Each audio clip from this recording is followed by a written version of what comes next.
My sister told me I would never amount to anything, calling me a failure who couldn't even hold down a basic job.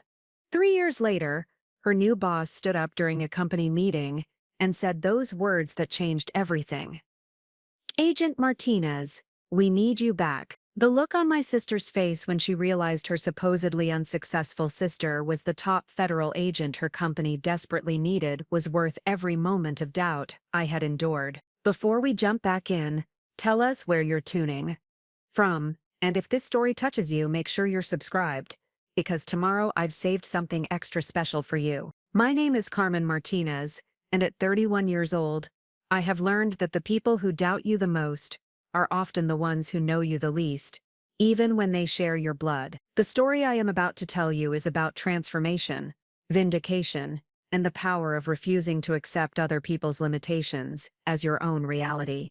Growing up in Phoenix, Arizona, I was always the analytical one in the family. While my older sister Sophia focused on social activities and maintaining her perfect appearance, I spent my time reading crime novels, watching documentaries about unsolved cases, and trying to understand the psychology behind human behavior. My parents, Maria and Carlos Martinez, had immigrated from Mexico when I was 5 years old, and they valued stability and conventional success above all else. Sophia, who was 3 years older than me, seemed to embody everything my parents wanted in a daughter. She was outgoing, charming, and effortlessly popular throughout high school.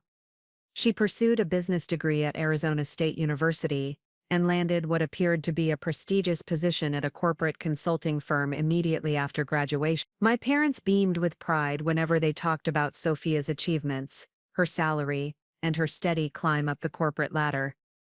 My path was different from the beginning. While Sophia excelled in social situations, I found myself drawn to puzzles, patterns, and the intricate details that others overlook. I would spend hours analyzing crime shows, not for entertainment, but to understand the investigative process and the methodical approach required to solve complex problems. My fascination with law enforcement and criminal justice began when I was 12 years old, after watching a documentary about FBI behavioral analysts who used psychology and evidence to catch dangerous criminals. The moment that truly ignited my passion occurred during my junior year of high school. Our criminology teacher, Mr. Henderson, presented the class with a cold case from the 1990s involving a series of home invasions that had never been solved. While other students approached the assignment as a creative writing exercise, I treated it as a genuine investigation.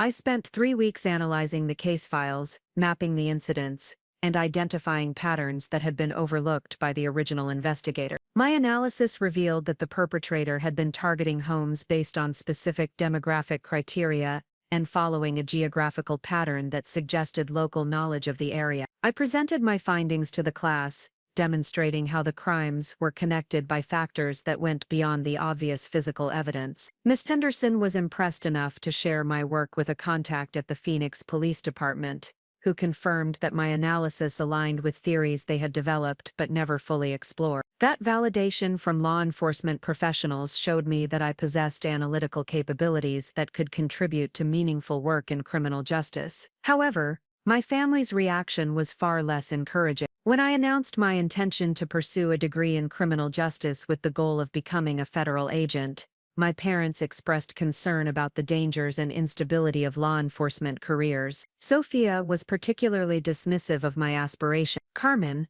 you need to be realistic about your capabilities," she said during one of our family dinners. "Law enforcement is for people who are tough and aggressive. You are too quiet and analytical.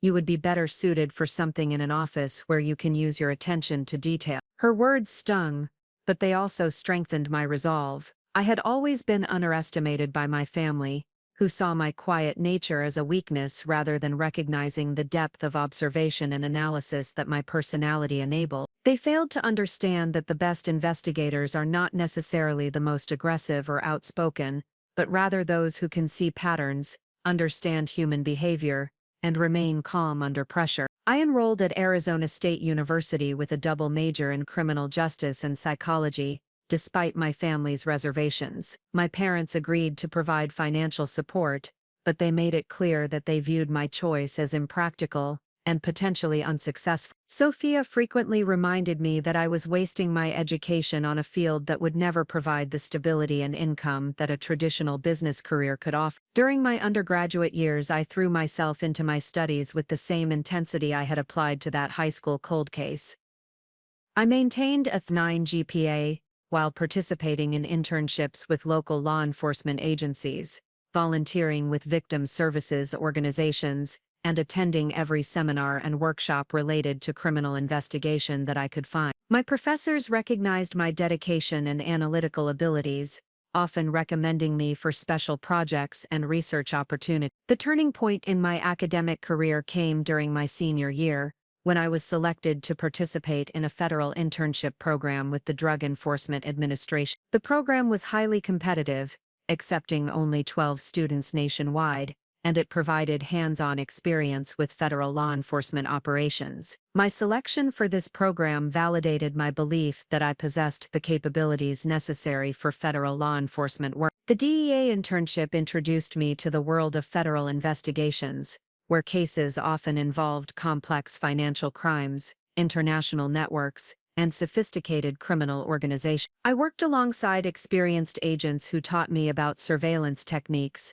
evidence analysis, and the patient, methodical approach required to build cases that would withstand legal scrutiny. The work was challenging and intellectually stimulating in ways that I had never experienced before. My supervisor at the DEA, Agent Sarah Rodriguez, became an important mentor who recognized my potential and encouraged me to pursue federal law enforcement as a career. "Carmen, you have the analytical mind and attention to detail that make exceptional agents," she told me during my final evaluation.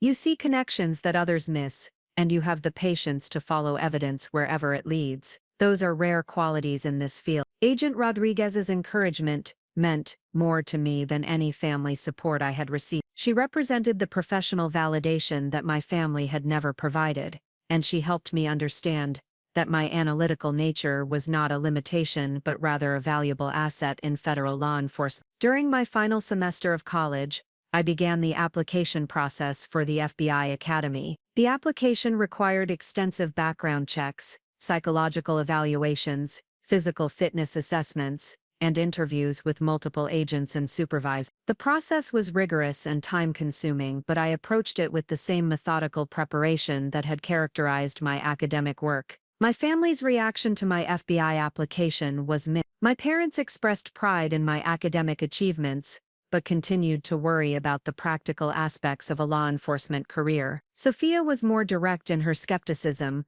questioning whether I possessed the personal qualities necessary for federal law enforcement work. "Carmen, being an FBI agent is not like studying crime in textbooks," Sophia said during one of our conversations. "You need to be able to handle dangerous situations, work with difficult people, and make split-second decisions under pressure. I just do not see those qualities in you." Her doubts were particularly frustrating because they were based on assumptions about my personality rather than observations of my capability. Sophia had never seen me in challenging situations, never witnessed my performance under pressure, and never recognized the strength that comes from careful analysis and thoughtful decision-making. The FBI Academy acceptance letter arrived on a Tuesday afternoon in March, just 2 months before my college graduation. I had been accepted into the next training class, beginning in August, with the opportunity to specialize in financial crimes and white-collar investigation. The acceptance represented the culmination of years of preparation and the validation of my career aspirations. My parents were proud of my acceptance,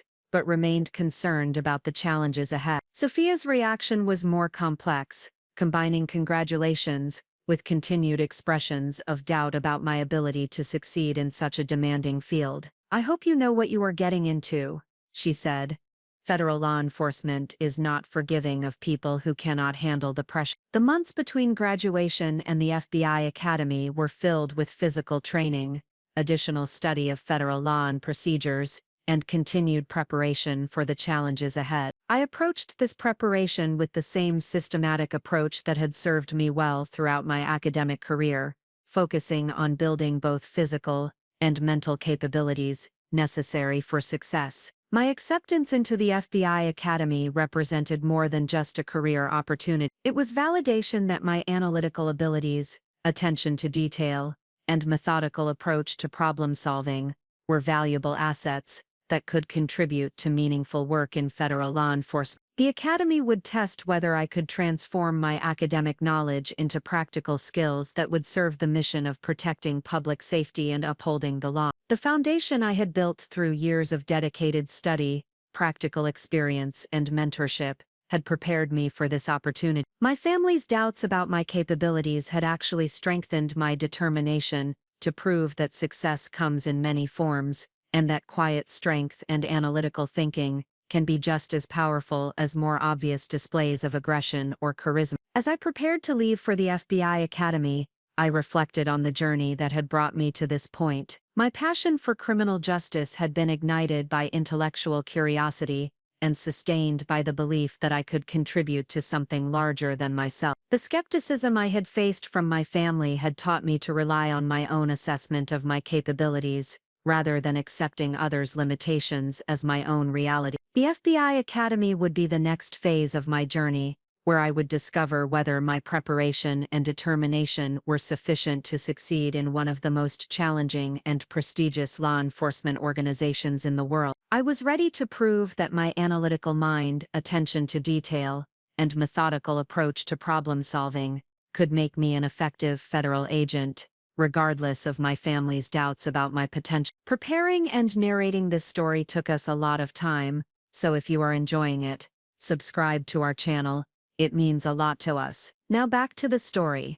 Sophia's prediction that I would never amount to anything was about to be tested in the most demanding environment possible. The FBI Academy would either validate her skepticism or prove that she had fundamentally misunderstood my capabilities and potential. I was determined to show that success is not defined by others' expectations, but by one's own commitment to excellence and willingness to pursue their vision, despite external doubt. The foundation was solid, built on years of dedicated preparation, intellectual curiosity, and the support of mentors who recognized my potential. Now it was time to build upon that foundation, creating a career that would not only fulfill my personal aspirations, but also contribute to the important work of federal law enforcement. The doubts expressed by my family would become fuel for my determination to succeed, proving that the person who believes in you most should always be yourself. My journey from a quiet, analytical student in Phoenix to a federal agent was about to begin in earnest. The challenges ahead would test everything I had learned and developed, but I was ready to prove that my vision of success was not only possible but inevitable. The foundation was complete, and it was time to build the career that would transform my family's doubts into recognition of my true capabilities and achievement. The FBI Academy at Quantico, Virginia, represented everything I had worked toward, and everything my family believed I could not achieve. The 20-week training program was designed to transform college graduates and experienced professionals into federal agents, capable of handling the most complex and dangerous investigations in the country. From the moment I arrived on that humid August morning, I understood that every assumption about my capabilities would be tested and either validated or destroyed. The academy housed trainees in dormitory-style accommodations that fostered both camaraderie and competition among the diverse group of future agents. My class included former military officers, local police detectives, attorneys, accountants, and recent college graduates like myself. The range of backgrounds and experiences was intimidating, particularly when I observed the confidence and assertiveness that many of my classmates displayed during initial introduction. My roommate was Jennifer Walsh, a former Marine Corps intelligence officer who had served 2 tours in Afghanistan before deciding to transition to federal law enforcement. Jennifer's military bearing and direct communication style represented everything I believed my family thought I lacked. She was decisive, physically imposing, and comfortable taking charge in group situations. Our initial conversations made me question whether I possessed the leadership qualities necessary for federal law enforcement work. Jennifer asked during our first evening together, "Most people here have military or law enforcement experience. What qualifies you for this program?" Her question was direct but not hostile, yet it highlighted my insecurity about my academic background compared to the practical experience that many classmates possess. I explained my criminal justice and psychology education, my internship with the DEA, and my analytical approach to investigation work. Jennifer listened politely, but I sensed her skepticism about whether academic preparation could substitute for real-world experience. The academic curriculum at the FBI Academy was comprehensive and demanding, covering federal law, investigative techniques, forensic science, behavioral analysis, and constitutional issues related to law enforcement. The coursework built upon my undergraduate education while introducing specialized knowledge specific to federal investigations. I excelled in the academic components, consistently scoring among the top performers in examinations and written assignments. However, the practical training components presented greater challenges. Firearms training, defensive tactics, and tactical exercises required physical skills and aggressive decision-making that felt foreign to my analytical nature. During my first firearms qualification test, my scores were adequate but unremarkable. The instructor, Agent Thompson, provided feedback that echoed my family's concerns about my suitability for law enforcement work. "Martinez, you have excellent technical knowledge, but you need to develop more confidence in high-pressure situations," Agent Thompson said after reviewing my performance. "Federal agents need to make quick decisions and take decisive action. You cannot analyze every situation to death." His feedback was constructive, but reinforced my doubts about whether my methodical approach was compatible with the demands of federal law enforcement. I began to wonder if Sophia's skepticism about my capabilities had been more accurate than I wanted to admit. Perhaps my analytical strengths were actually limitations that would prevent me from succeeding as a federal agent. The turning point came during a complex training exercise in the 8th week of the program. The scenario involved a simulated bank robbery with hostages, requiring teams of trainees to develop tactical responses based on evolving intelligence and witness statements. Most teams approached the exercise with aggressive tactics focused on rapid resolution of the situation. Our team, led by a former SWAT officer named Marcus Chen, initially pursued a similar strategy. However, as I analyzed the witness statements and surveillance footage provided during the exercise, I identified inconsistencies that suggested the situation was more complex than it appeared. The witness descriptions of the perpetrators contained contradictions, and the timing of events did not align with the surveillance evidence. While my teammates focused on tactical planning, I continued analyzing the available information. "Marcus, I think we need to reconsider our approach," I said during our planning session. "The evidence suggests that this might not be a standard robbery. The perpetrator's behavior pattern indicates they are looking for something specific, not just money." Marcus was frustrated by what he perceived as my reluctance to commit to a tactical plan. "Carmen, we need to move. Every minute we spend analyzing is another minute the hostages are in danger. Sometimes you have to act on incomplete information." I understood his urgency, but my analysis had revealed patterns that could significantly affect our tactical approach. I persisted in presenting my findings, despite pressure from teammates to finalize our response plan. My additional analysis revealed that the perpetrators were likely seeking access to specific safety deposit boxes, rather than conducting a random robbery. This insight suggested that negotiations might be more effective than tactical assault. Our team's approach, modified based on my analytical insights, proved to be the most successful in the class. The exercise revealed that the scenario had been designed to test trainees' ability to look beyond obvious assumptions and develop strategies based on thorough analysis of available evidence. My analytical approach, which had been viewed as indecisiveness by some teammates, had actually identified the key elements necessary for successful resolution. Agent Sarah Mitchell, who supervised the exercise, provided feedback that fundamentally changed my perspective on my capabilities as a future federal agent. "Martinez, your analytical approach to this exercise demonstrated exactly the kind of thinking that makes exceptional investigators," she said. "You saw patterns that others missed, and you had the courage to advocate for your conclusions, despite pressure to conform to conventional tactical thinking. Agent Mitchell's validation was transformative because it came from an experienced federal agent who understood the real demands of investigative work. She helped me understand that my analytical nature was not a limitation, but rather a valuable asset that could contribute to successful outcomes in complex investigation. The exercise demonstrated that federal law enforcement needed diverse approaches and thinking styles to address the sophisticated challenges posed by modern criminal organizations. The remainder of my academy training built upon this foundation of confidence in my analytical capabilities. I approached practical exercises with greater assertiveness, using my insights to contribute meaningfully to team planning and decision-making. My firearms and tactical scores improved as I developed confidence in my judgment and ability to perform under pressure. The academic components of the program continued to showcase my strengths in legal analysis,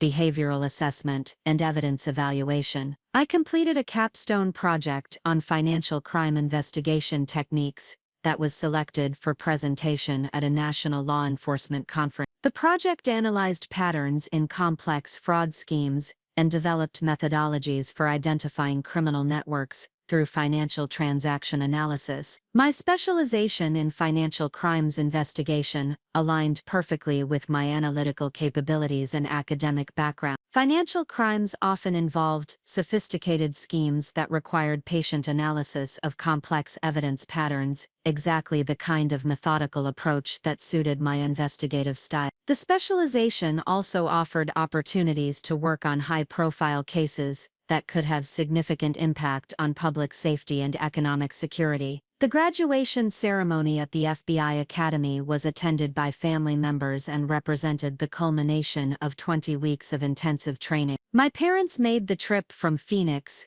expressing pride in my achievement, while still harboring concerns about the challenges of federal law enforcement work. Sophia also attended, though her congratulations were tempered by continued skepticism about my long-term prospects in such a demanding field. "I am proud of you for completing the program," Sophia said during the reception following graduation. "But the real test will be whether you can handle actual fieldwork.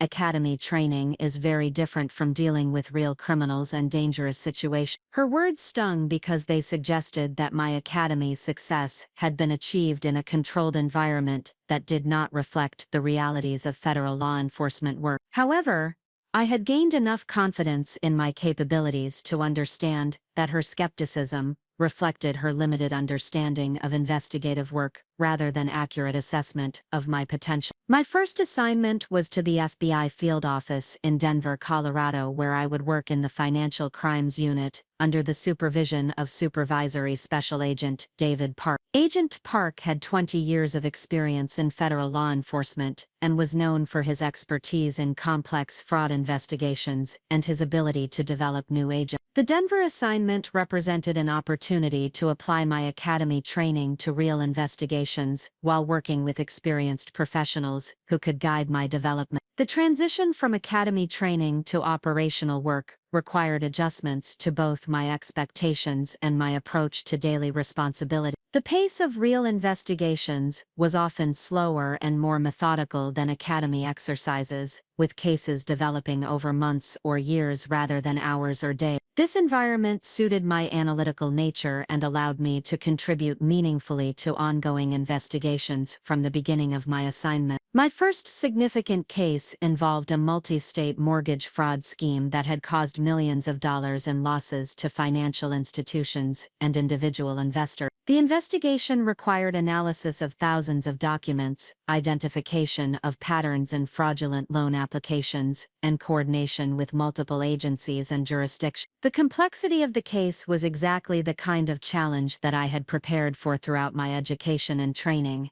Working under Agent Park's supervision, I developed skills in financial analysis, witness interviewing, and case presentation that built upon my academy training. Agent Park recognized my analytical capabilities and provided opportunities to take increasing responsibility for case development and coordination. His mentorship was instrumental in helping me understand how my academic knowledge could be applied to practical investigative work. Carmen, you have the patience and attention to detail that makes successful financial crimes investigators, Agent Park said during one of our monthly evaluation meetings. These cases require agents who can see the big picture while tracking countless small details. That combination of skills is what makes the difference between cases that result in successful prosecutions and cases that fall apart in court. His feedback validated my belief that my methodical approach was well suited to federal investigative work. The mortgage fraud investigation resulted in indictments of 12 defendants and recovery of substantial assets for victims. My contribution to the case was recognized by supervisors and provided confidence that I could succeed in the demanding environment of federal law enforcement. The success of my first major case led to additional assignments with increasing complexity and responsibility. I worked on cases involving securities fraud,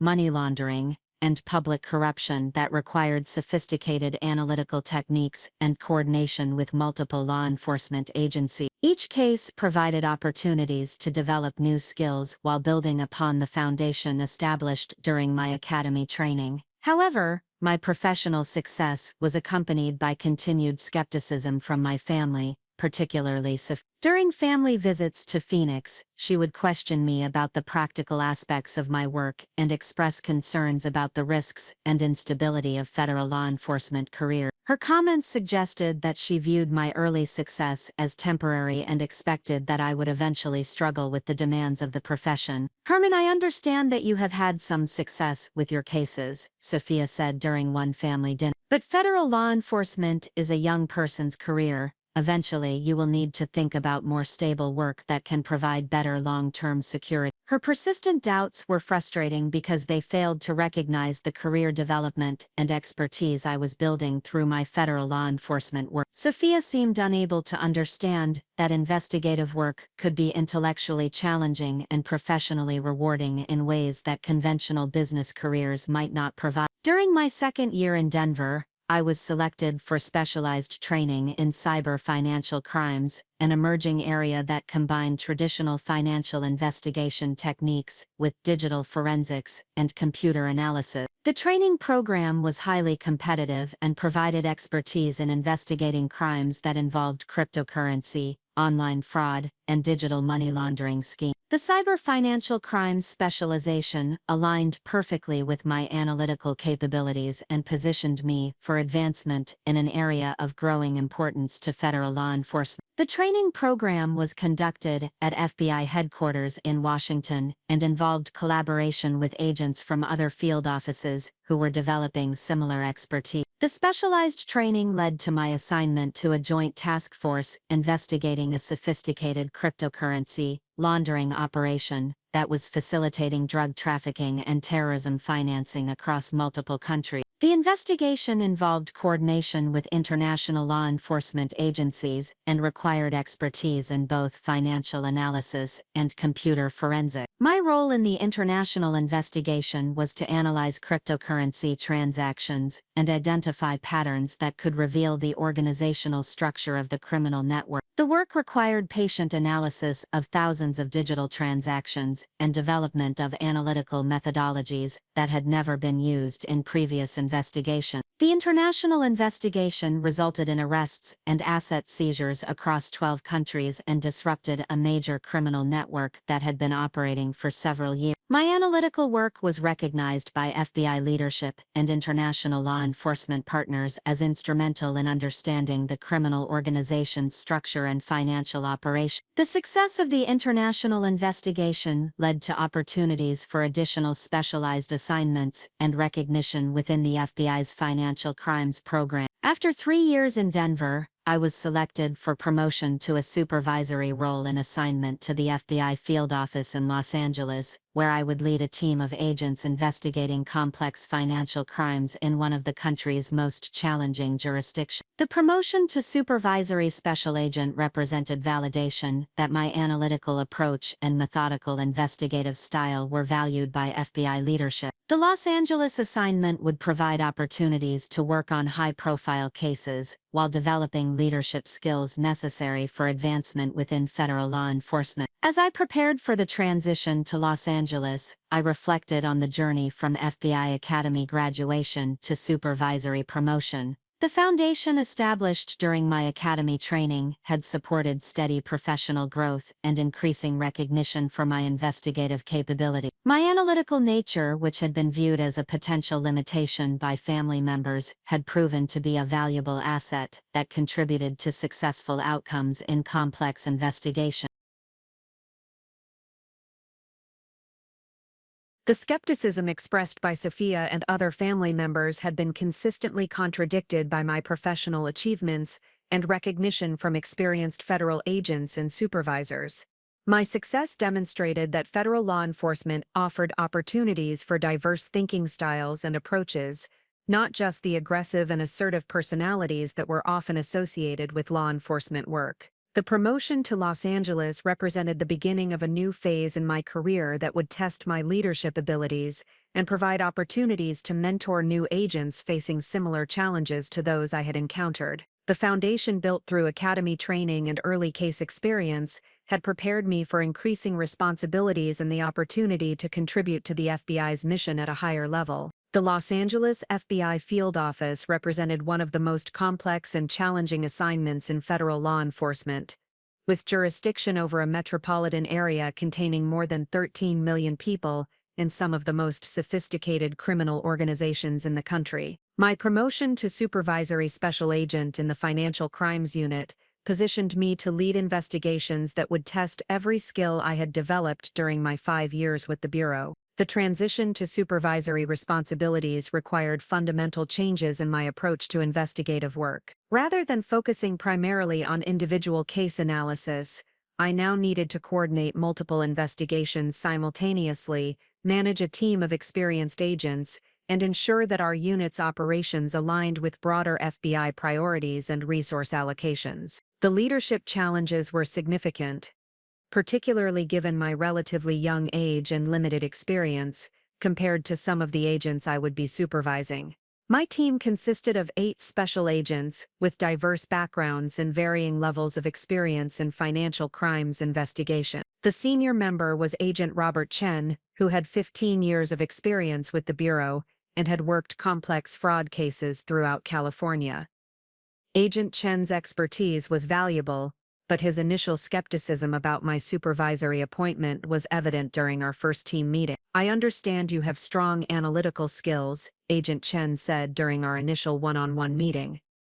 "But supervising experienced agents requires different capabilities than individual casework. Have you managed people before, particularly in high-stress investigative environments?" His question was fair and reflected legitimate concerns about my readiness for supervisory responsibility. I acknowledged that my management experience was limited, but emphasized my commitment to learning from experienced team members while contributing my own analytical expertise to our collective effort. Agent Chen's response was professional but reserved, suggesting that he would evaluate my leadership capabilities based on results rather than credentials. The Los Angeles office's financial crimes caseload included investigations of entertainment industry fraud, real estate schemes, targeting international investors, cryptocurrency operations supporting drug trafficking, and public corruption cases involving local government officials. The complexity and high-profile nature of these investigations required sophisticated analytical techniques and careful coordination with multiple law enforcement agencies and regulatory bodies. My first major case as a supervisor involved a complex securities fraud scheme that had defrauded pension funds and individual investors of more than $200 million. The investigation, code-named Operation Clean Slate, required analysis of trading records spanning 5 years,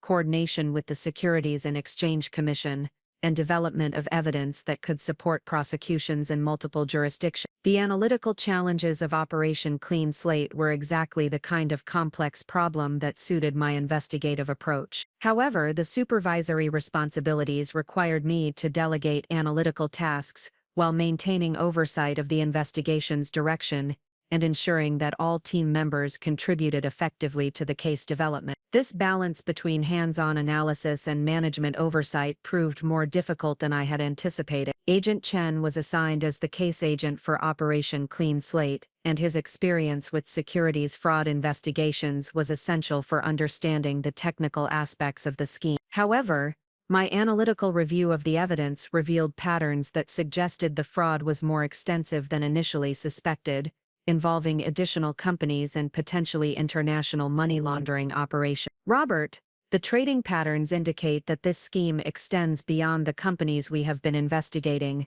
I explained during one of our case review meetings.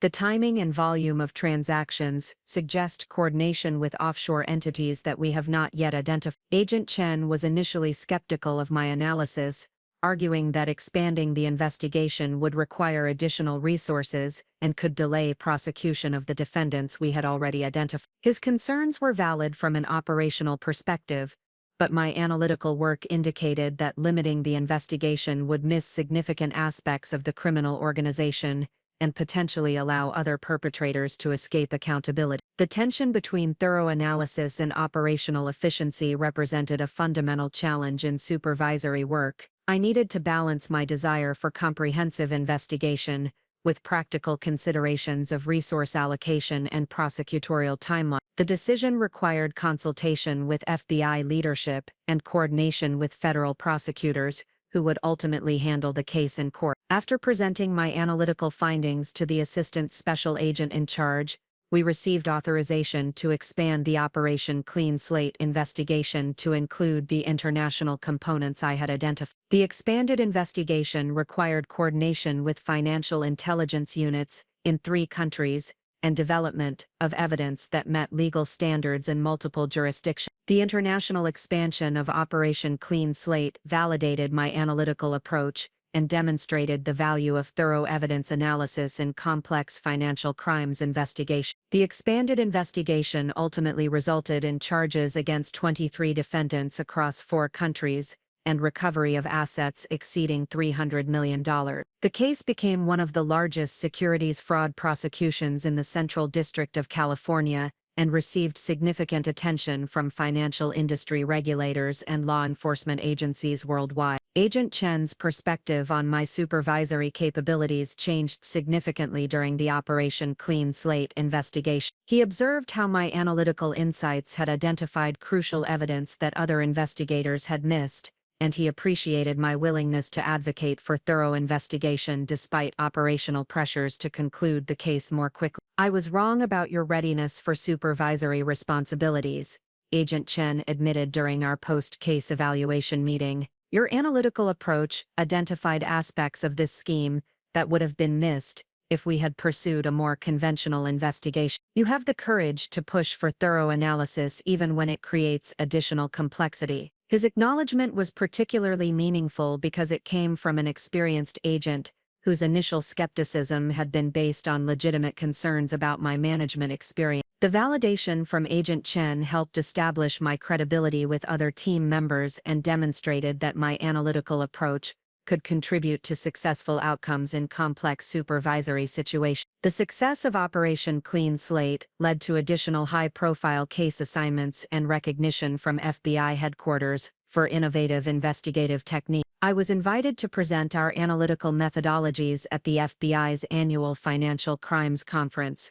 where agents from field offices across the country shared best practices and discussed emerging trends in financial criminal activity. The conference presentation provided an opportunity to share the analytical techniques that had proven successful in our Los Angeles investigations, while learning from other agents who were addressing similar challenges in different jurisdictions. The collaborative approach to sharing investigative methodologies reflected the FBI's commitment to continuous improvement and adaptation to evolving criminal threats. During the conference, I met Assistant Director Patricia Williams, who supervised the FBI's Financial Crimes section at headquarters. Assistant Director Williams had followed the Operation Clean Slate investigation and was interested in discussing how our analytical approaches could be applied to other complex financial crimes cases across the Bureau. Agent Martinez, your analytical work on Operation Clean Slate demonstrates exactly the kind of innovative thinking we need to address increasingly sophisticated financial crimes, Assistant Director Williams said during our meeting. Have you considered opportunities to contribute to national-level investigations or policy development? Her question suggested potential career advancement opportunities that would allow me to contribute to FBI operations beyond the Los Angeles field office. The prospect of national-level work was exciting but also required consideration of how such opportunities would affect my current team responsibilities and long-term career development. Assistant Director Williams explained that the FBI was developing a new task force to address cryptocurrency-related financial crimes, an area where my specialized expertise could contribute to national investigative priority. The task force would be based in Washington and would coordinate complex investigations involving multiple field offices and international law enforcement partners. The task force opportunity represented a significant career advancement that would position me for future leadership roles within the FBI's financial crimes program. However, accepting the assignment would require relocating to Washington and leaving the Los Angeles team I had been developing. The decision required careful consideration of both professional opportunities and personal preferences. During this period of career decision-making, my family's perspective on my professional achievements remained largely unchanged. Sophia continued to express skepticism about the long-term stability of federal law enforcement careers, despite the recognition and advancement opportunities I was receiving. Her concerns reflected a fundamental misunderstanding of how expertise and leadership development worked in federal law enforcement. Carmen, all this recognition is nice, but you are still essentially a government employee with limited income potential, Sophia said during one of our phone conversations. I have been promoted to senior director at my consulting firm, and my compensation package is probably double what you make as a federal agent. Her comparison between federal law enforcement and private sector compensation missed the fundamental difference in how success and impact were measured in our respective careers. While Sophia's corporate advancement was certainly impressive, my work was contributing to public safety and national security in ways that went beyond financial compensation. Sophia's consulting firm, Pinnacle Strategic Solutions, had recently expanded its operations to include government contracting and regulatory compliance consulting for companies facing federal investigation. She frequently mentioned the firm's growing reputation and the high-profile clients they were attracting, suggesting that her career trajectory was more impressive than my federal law enforcement work. We are working with Fortune 500 companies that need help navigating federal regulations and managing regulatory risks, Sophia explained during one of our conversations. The fees we charge for this work are higher than what most federal agents make in a year. It is real business success, not just government bureaucracy. Her characterization of federal law enforcement as bureaucracy rather than meaningful professional work was particularly frustrating, because it demonstrated her complete misunderstanding of the complexity and importance of federal investigation. Sophia seemed unable to appreciate that success could be measured by impact and contribution to society rather than only financial compensation. The contrast between Sophia's private sector success and my federal career became a recurring theme in family conversation. My parents, while proud of my achievements, were influenced by Sophia's arguments about financial security and career stability. They worried that my commitment to federal law enforcement would limit my long-term economic prospects compared to private sector opportunity. Despite family concerns, I decided to accept the task force assignment in Washington. The opportunity to contribute to national-level investigations and policy development represented the kind of career advancement that could position me for senior leadership roles within the FBI. The analytical expertise I had developed during my field office assignments would be valuable for addressing the emerging challenges posed by cryptocurrency-related financial crimes. The transition to Washington required significant personal and professional adjustment. The task force operated at a faster pace than field office investigations, with cases involving multiple agencies and international coordination requiring rapid decision-making and resource allocation. The political and policy environment in Washington also required new skills in briefing senior officials and coordinating with other federal agencies. My role as Senior Supervisory Special Agent on the Cryptocurrency Task Force involved oversight of investigations, spanning multiple field offices and coordination with international law enforcement partners. The position required strategic thinking about investigative priorities and resource allocation, skills that built upon my analytical background while challenging me to think about broader organizational and policy implications. The task force's first major investigation involved a sophisticated cryptocurrency exchange that was facilitating money laundering for criminal organizations across 3 continents. The investigation, designated Operation Digital Chain, required coordination with financial intelligence units in 12 countries and development of evidence that met legal standards in multiple jurisdictions. Operation Digital Chain presented analytical challenges that exceeded any previous investigation in my career. The cryptocurrency transactions involved complex technical protocols that required specialized expertise to understand and analyze. The international scope of the operation required coordination with law enforcement agencies that operated under different legal frameworks and investigative procedures. My analytical approach proved essential for understanding the technical and organizational structure of the cryptocurrency operation. The analysis revealed that the criminal organization was using sophisticated techniques to obscure transaction patterns and avoid detection by traditional financial monitoring systems. The insights from this analysis were crucial for developing investigative strategies that could penetrate the organization's security measures. The success of Operation Digital Chain resulted in arrests and asset seizures across 15 countries and disrupted a major money laundering network that had processed more than $1 billion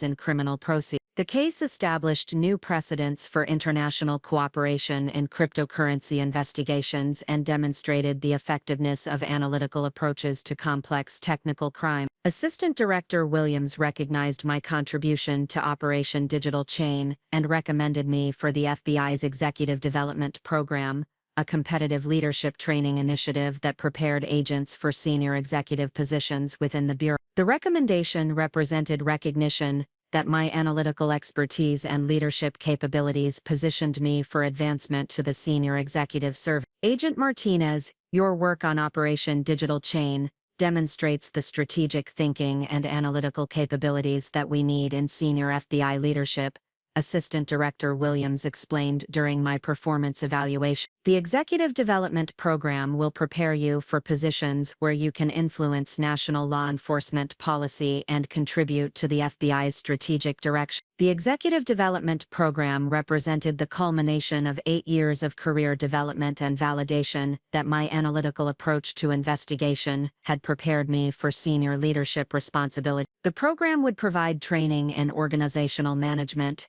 strategic planning, and policy development that would prepare me for positions at the assistant director level or above. However, the recognition and advancement opportunities in Washington were accompanied by increasing demands on my time and energy. The national-level responsibilities required extensive travel, long hours, and constant availability for emerging investigative priorities. The pace and pressure of Washington assignments tested my ability to maintain the analytical approach that had driven my career success while meeting the immediate demands of senior leadership positions. During this period of intense professional demands, my relationship with my family became increasingly strained. Sophia's continued skepticism about federal law enforcement careers was compounded by her inability to understand the significance of the recognition and advancement I was receiving. Her focus on financial compensation and private sector success made it difficult for her to appreciate the impact and importance of my federal law enforcement work. The foundation I had built through analytical expertise and methodical investigation had supported steady career advancement and increasing recognition within the FBI. However, the growing demands of senior positions and the persistent skepticism from family members created tensions that would soon require resolution. The stage was being set for a confrontation that would test both my professional achievements and my personal relationships in ways I had not anticipated. The FBI Executive Development Program represented the pinnacle of leadership training within federal law enforcement, designed to prepare exceptional agents for positions that would shape national security policy and direct the Bureau's strategic operation. My selection for this program marked a significant milestone in my career progression and validated my analytical approach to complex investigation. However, the program also introduced me to a level of responsibility and scrutiny that would test every skill I had developed throughout my federal law enforcement career. The Executive Development Program brought together 24 agents from field offices across the country, each recognized for exceptional performance and leadership potential. The program participants included seasoned investigators with decades of experience, former military officers who had transitioned to federal law enforcement, and attorneys who had specialized in complex prosecution. The diversity of backgrounds and expertise created an environment where innovative thinking and collaborative problem-solving were essential for success.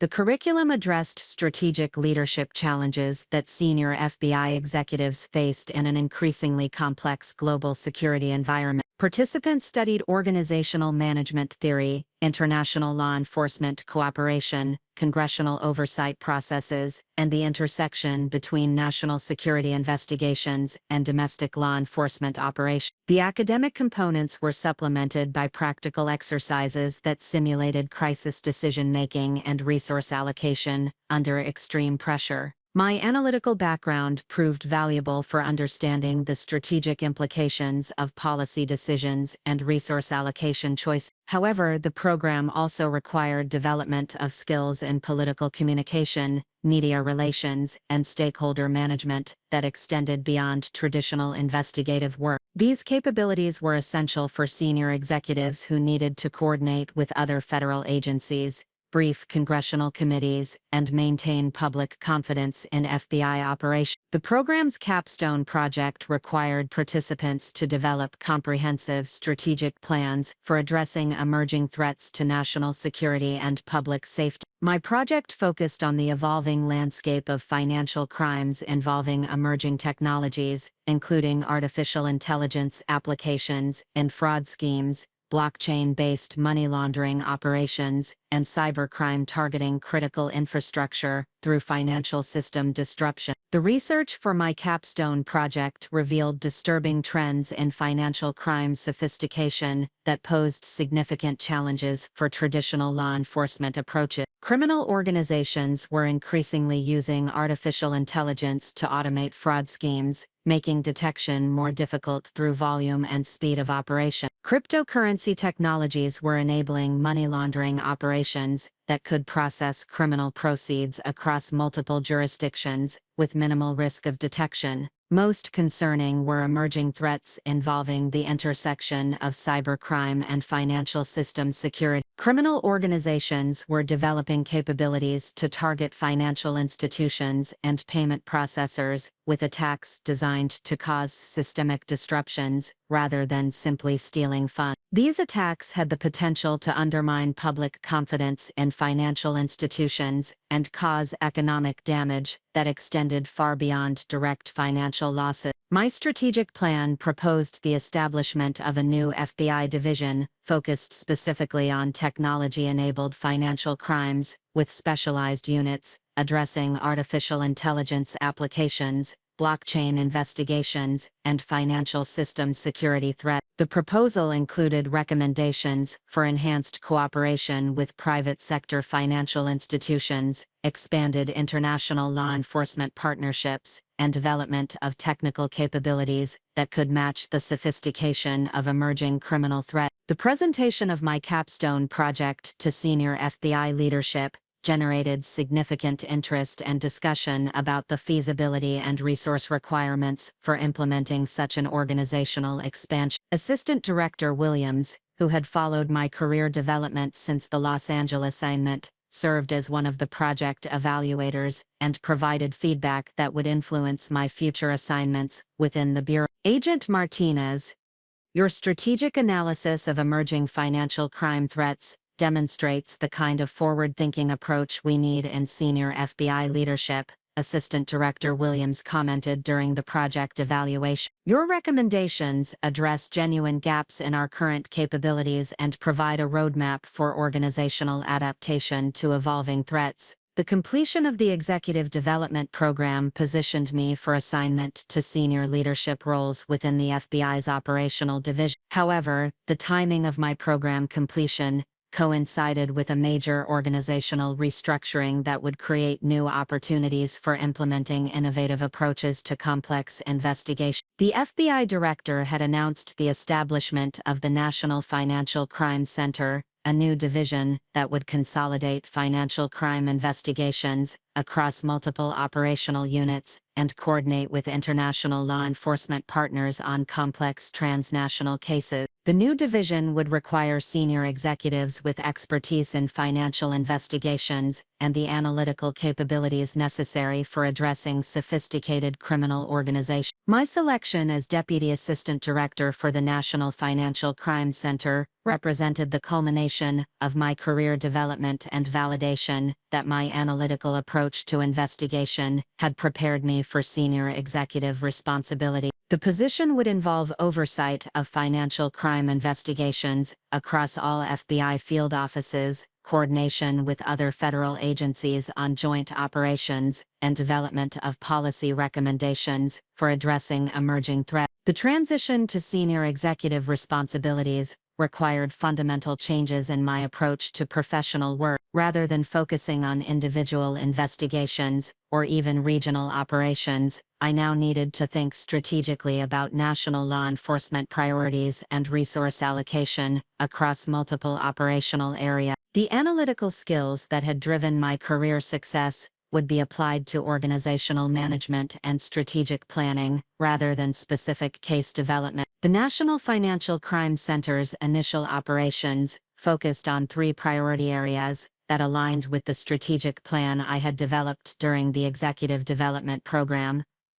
The Emerging Technologies Unit addressed crimes involving artificial intelligence and blockchain technology. The International Coordination Unit managed complex investigations requiring cooperation with foreign law enforcement agencies. The Financial Systems Security Unit focused on threats to critical financial infrastructure and systemic risk mitigation. My oversight responsibilities included coordination with the Treasury Department's Financial Crimes Enforcement Network, the Securities and Exchange Commission's Enforcement Division, and the Commodity Futures Trading Commission's Investigative Unit. These interagency relationships required diplomatic skills and understanding of how different agencies' authorities and priorities could be coordinated for maximum investigative effectiveness. The most significant challenge during the National Financial Crime Center's establishment was developing operational protocols that could address the speed and complexity of modern financial crimes while maintaining the evidentiary standards necessary for successful prosecution. Traditional investigative approaches were often too slow to address criminal schemes that could move millions of dollars across multiple jurisdictions within hours of detection. The solution required development of new analytical tools and investigative techniques that could provide real-time analysis of financial transactions while preserving the chain of custody and documentation necessary for court proceedings. This capability required collaboration with technology companies, academic researchers, and international law enforcement agencies that had developed similar capability.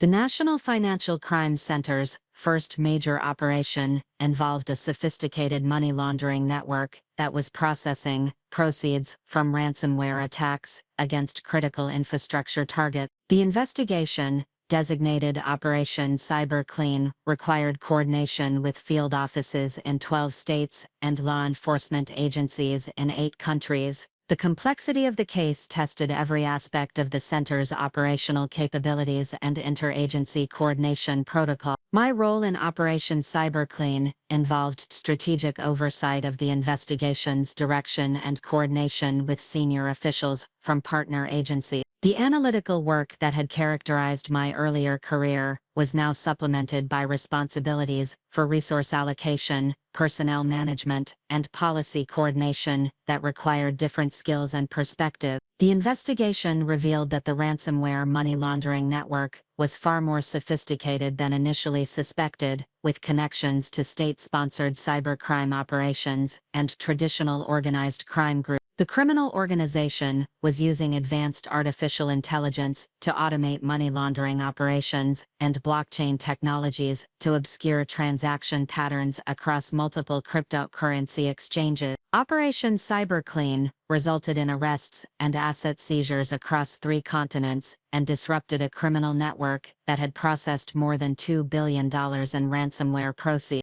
The case established new precedents for international cooperation in complex cybercrime investigations and demonstrated the effectiveness of the analytical approaches that the National Financial Crime Center had developed. The success of Operation Cyberclean generated significant attention from congressional oversight committees and senior administration officials who were concerned about growing threats to critical infrastructure and financial system security. My testimony before the House Committee on Financial Services regarding the investigation's findings and implications for national security policy marked my first formal interaction with congressional oversight processes.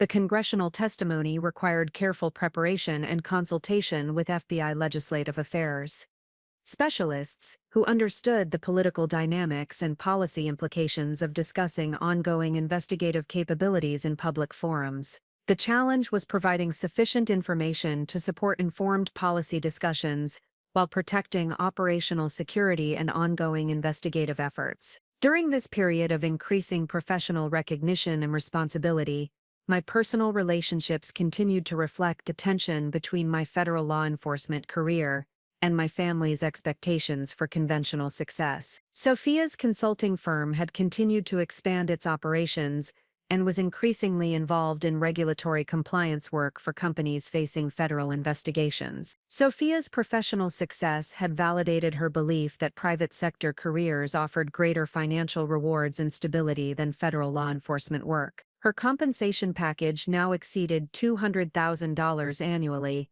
and her firm's client base included several Fortune 500 companies that required sophisticated regulatory compliance consulting services. Carmen, I understand that you have received promotions and recognition within the FBI, Sophia said during one of our increasingly infrequent conversations. However, you are still earning a government salary that will never provide the financial security that private sector work can offer. I am making more money now than you will make in your entire career. Her continued focus on financial compensation as the primary measure of professional success reflected a fundamental difference in how we viewed career achievement and personal fulfillment. While Sophia's consulting work was certainly financially rewarding, my federal law enforcement career was contributing to national security and public safety in ways that provided different but equally meaningful forms of professional satisfaction. Sophia's firm, Pinnacle Strategic Solutions, had recently secured several high-profile contracts with technology companies that were facing regulatory scrutiny from federal agencies.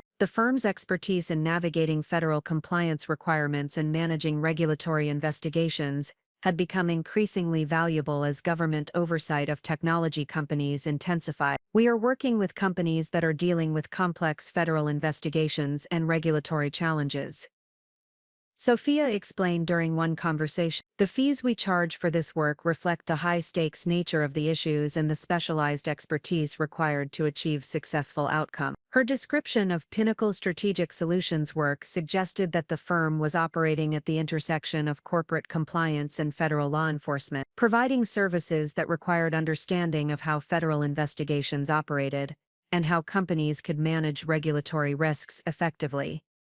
The irony of Sophia working in regulatory compliance while continuing to dismiss my federal law enforcement career was not lost on me. Her professional success was built partly on understanding and navigating the same federal regulatory environment that I helped enforce through my FBI work. However, she seemed unable to recognize the connection between our respective professional areas or appreciate how my federal law enforcement expertise related to the regulatory challenges her clients faced. During my third year as Deputy Assistant Director, the National Financial Crime Center was tasked with investigating a complex fraud scheme that involved several major consulting firms providing misleading advice to corporate clients facing federal investigation. The scheme had resulted in significant financial losses for client companies and had potentially compromised several ongoing federal investigations by providing inaccurate information about regulatory compliance requirements. The investigation,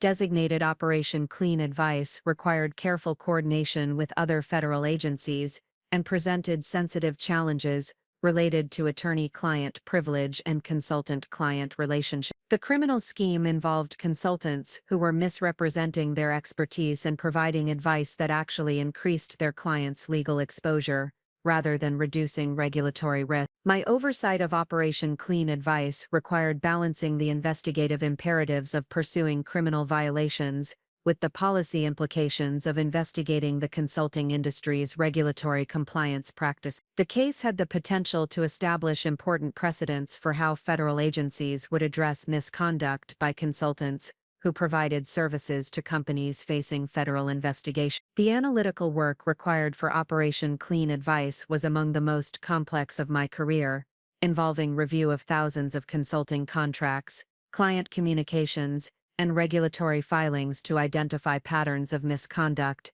and assess the scope of potential criminal violation. The investigation required expertise in both financial crime analysis and regulatory compliance issues that combined technical knowledge with strategic understanding of how consulting services affected federal investigation. As Operation Clean Advice developed, the investigation revealed connections to consulting firms across multiple states and potentially international operations that extended the scope of the criminal scheme beyond initial estimates. The complexity of the case required expanded resources and coordination with additional federal agencies and international law enforcement partners. The investigation was approaching a critical phase that would require coordination with federal prosecutors and careful timing of enforcement actions to maximize the effectiveness of arrests and asset seizure. The operational planning for this phase required strategic thinking about how to address a sophisticated criminal organization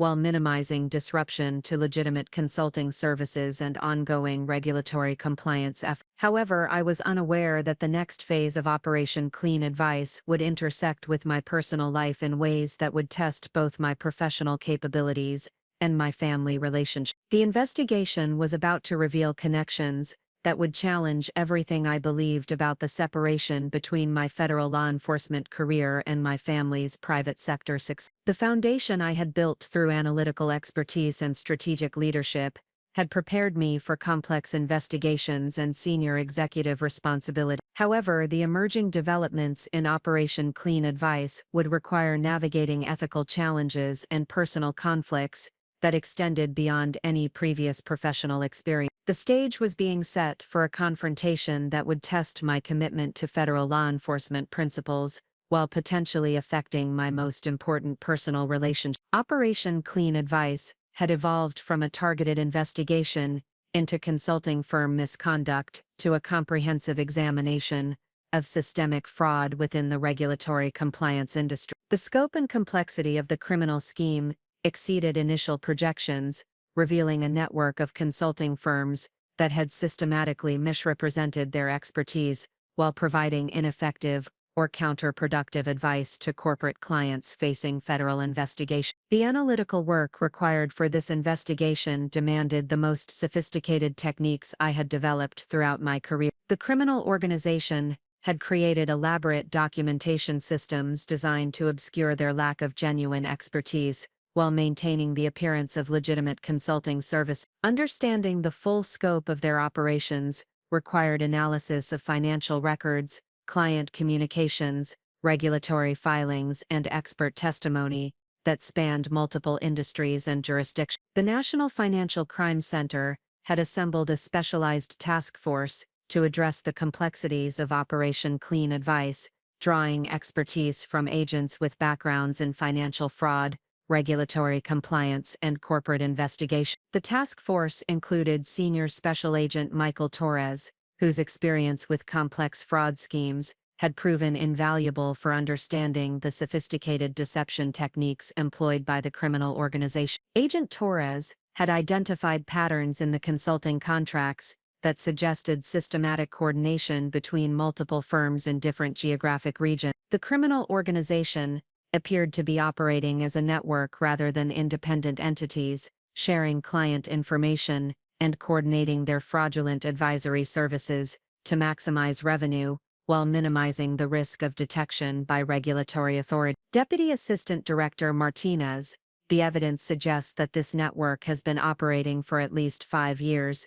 and has potentially affected hundreds of corporate clients, Agent Torres reported during one of our weekly case review meetings. The financial losses to client companies exceed $50 million, and the interference with ongoing federal investigations may have compromised significant law enforcement operations. The scope of potential damage caused by the consulting firm network required careful coordination with federal prosecutors to ensure that our investigative approach would support successful prosecutions while preserving the integrity of any compromised investigation. The complexity of these coordination requirements demanded strategic thinking about timing, resource allocation, and interagency cooperation that tested the operational capabilities we had developed within the National Financial Crime Center. The investigation had also attracted attention from congressional oversight committees that were concerned about the implications of consulting firm misconduct for the effectiveness of federal regulatory enforcement. The House Committee on Oversight and Reform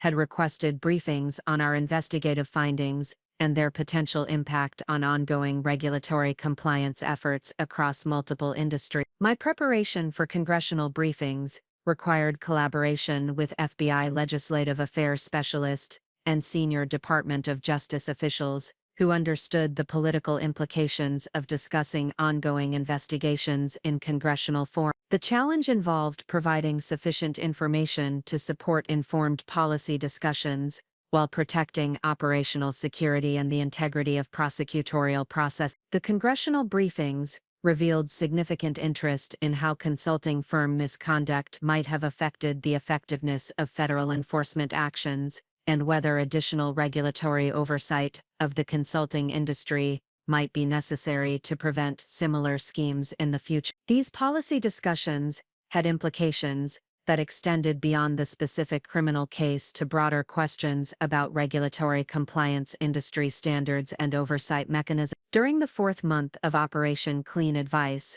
our analytical work identified a cluster of consulting firms in the southwestern United States that appeared to be central nodes in the criminal network. These firms had client relationships spanning multiple states and had consistently provided advice that increased rather than reduced their clients' regulatory exposure during federal investigation. The southwestern consulting firms operated with particular sophistication, employing former federal employees who provided credibility for their claims of regulatory expertise, while lacking the current knowledge necessary to provide effective compliance advice. The firms had recruited former FBI agents, Securities and Exchange Commission investigators, and Treasury Department officials whose outdated knowledge of federal procedures actually hindered their ability to provide accurate guidance to corporate clients. Senior Special Agent Lisa Park was assigned to lead the investigation of the Southwestern consulting firm cluster, and her analysis revealed disturbing patterns of deliberate misrepresentation and client exploitation. The firms were charging premium fees for services they were not qualified to provide while actively misleading clients about the effectiveness of their compliance strategy. The evidence suggests that these consulting firms were deliberately providing ineffective advice to extend the duration of their client engagements,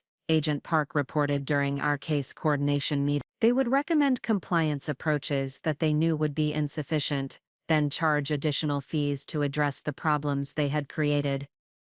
The sophistication of this client exploitation scheme required careful documentation to support criminal charges and civil enforcement action. The evidence needed to demonstrate not only that the consulting advice was ineffective, but that the firms had deliberately misrepresented their capabilities and intentionally provided advice they knew would be harmful to their clients' interests. The analytical challenges of documenting deliberate misrepresentation required reconstruction of the consulting firm's internal decision-making processes and comparison of their public claims with their private communications and actual knowledge. This work demanded expertise in both technical regulatory compliance issues and the psychology of deceptive business practices. Agent Park's investigation of the Southwestern consulting firms revealed that the network's operations extended beyond simple fraud to include money laundering and tax evasion schemes designed to conceal the profits from their criminal activity. The firms had established complex financial structures involving offshore entities and cryptocurrency transactions that obscured the true ownership and revenue sources of their operation. The financial complexity of the criminal organization required coordination with the Treasury Department's Financial Crimes Enforcement Network and the Internal Revenue Service's Criminal Investigation Division. These partnerships provided access to specialized analytical tools and expertise that were essential for understanding the full scope of the financial crimes associated with the consulting firm network. The investigation had also identified connections between the consulting firm network and several technology companies that had faced regulatory scrutiny from federal agencies during the past 3 years. The pattern of relationships suggested that the criminal organization had specifically targeted companies in technology industries where regulatory compliance were complex and evolving rapidly. The technology industry connections were particularly significant because they involved some of the largest and most prominent companies in the sector. The consulting firm network had apparently recognized that technology companies facing federal investigations would be willing to pay premium fees for regulatory compliance advice, even when that advice was ineffective or counterproductive. Agent Park's analysis revealed that one technology company had paid more than $2 million in consulting fees to firms within the criminal network while facing a Federal Trade Commission investigation that ultimately resulted in significant penalties and operational restrictions. The consulting advice had actually increased the company's legal exposure and may have contributed to the severity of the regulatory sanction. The pattern of technology industry targeting suggested that the consulting firm network had developed specialized marketing approaches designed to exploit the fears and uncertainties of companies facing federal investigation. The firms had created sophisticated presentations and documentation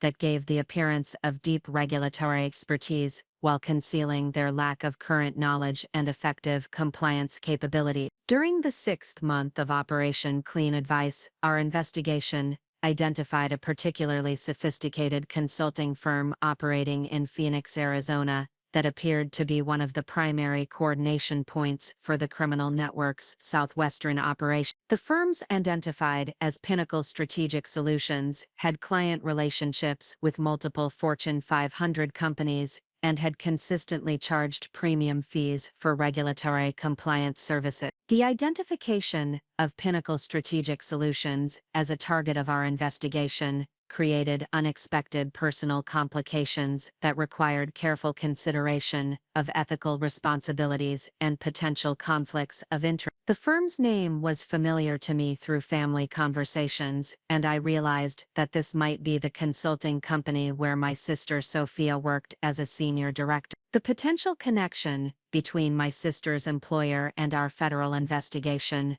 created a situation that required immediate consultation with FBI ethics officials and consideration of whether my continued involvement in Operation Clean Advice would be appropriate. The ethical guidelines for federal law enforcement officers included specific provisions for addressing potential conflicts of interest involving family members and personal relationships. My consultation with FBI Associate General Counsel Sarah Chen addressed the complex ethical considerations involved in continuing oversight of an investigation that might affect a family member's employer. The guidance required careful evaluation of my specific responsibilities, the nature of any potential conflicts, and the operational requirements of the ongoing investigation. Deputy Assistant Director The ethical considerations depend on the specific nature of your family member's involvement with the target organization and whether your oversight responsibilities would create actual or apparent conflicts of interest. Associate General Counsel Chen explained during our consultation, "We need to evaluate whether your continued involvement would affect the integrity of the investigation or create inappropriate personal consideration." The ethical review process required disclosure of my sister's employment relationship with Pinnacle Strategic Solutions and assessment of whether that relationship would affect my ability to provide objective oversight of the investigation. The review also considered whether my knowledge of the investigation might create inappropriate advantages or disadvantages for my family member. The resolution of the ethical review would determine whether I could continue my oversight responsibilities for Operation Clean Advice or whether operational leadership would need to be transferred to another senior executive within the National Financial Crime Center. The decision would have significant implications for both the investigation's continuity and my career development within the FBI. While the ethical review was pending,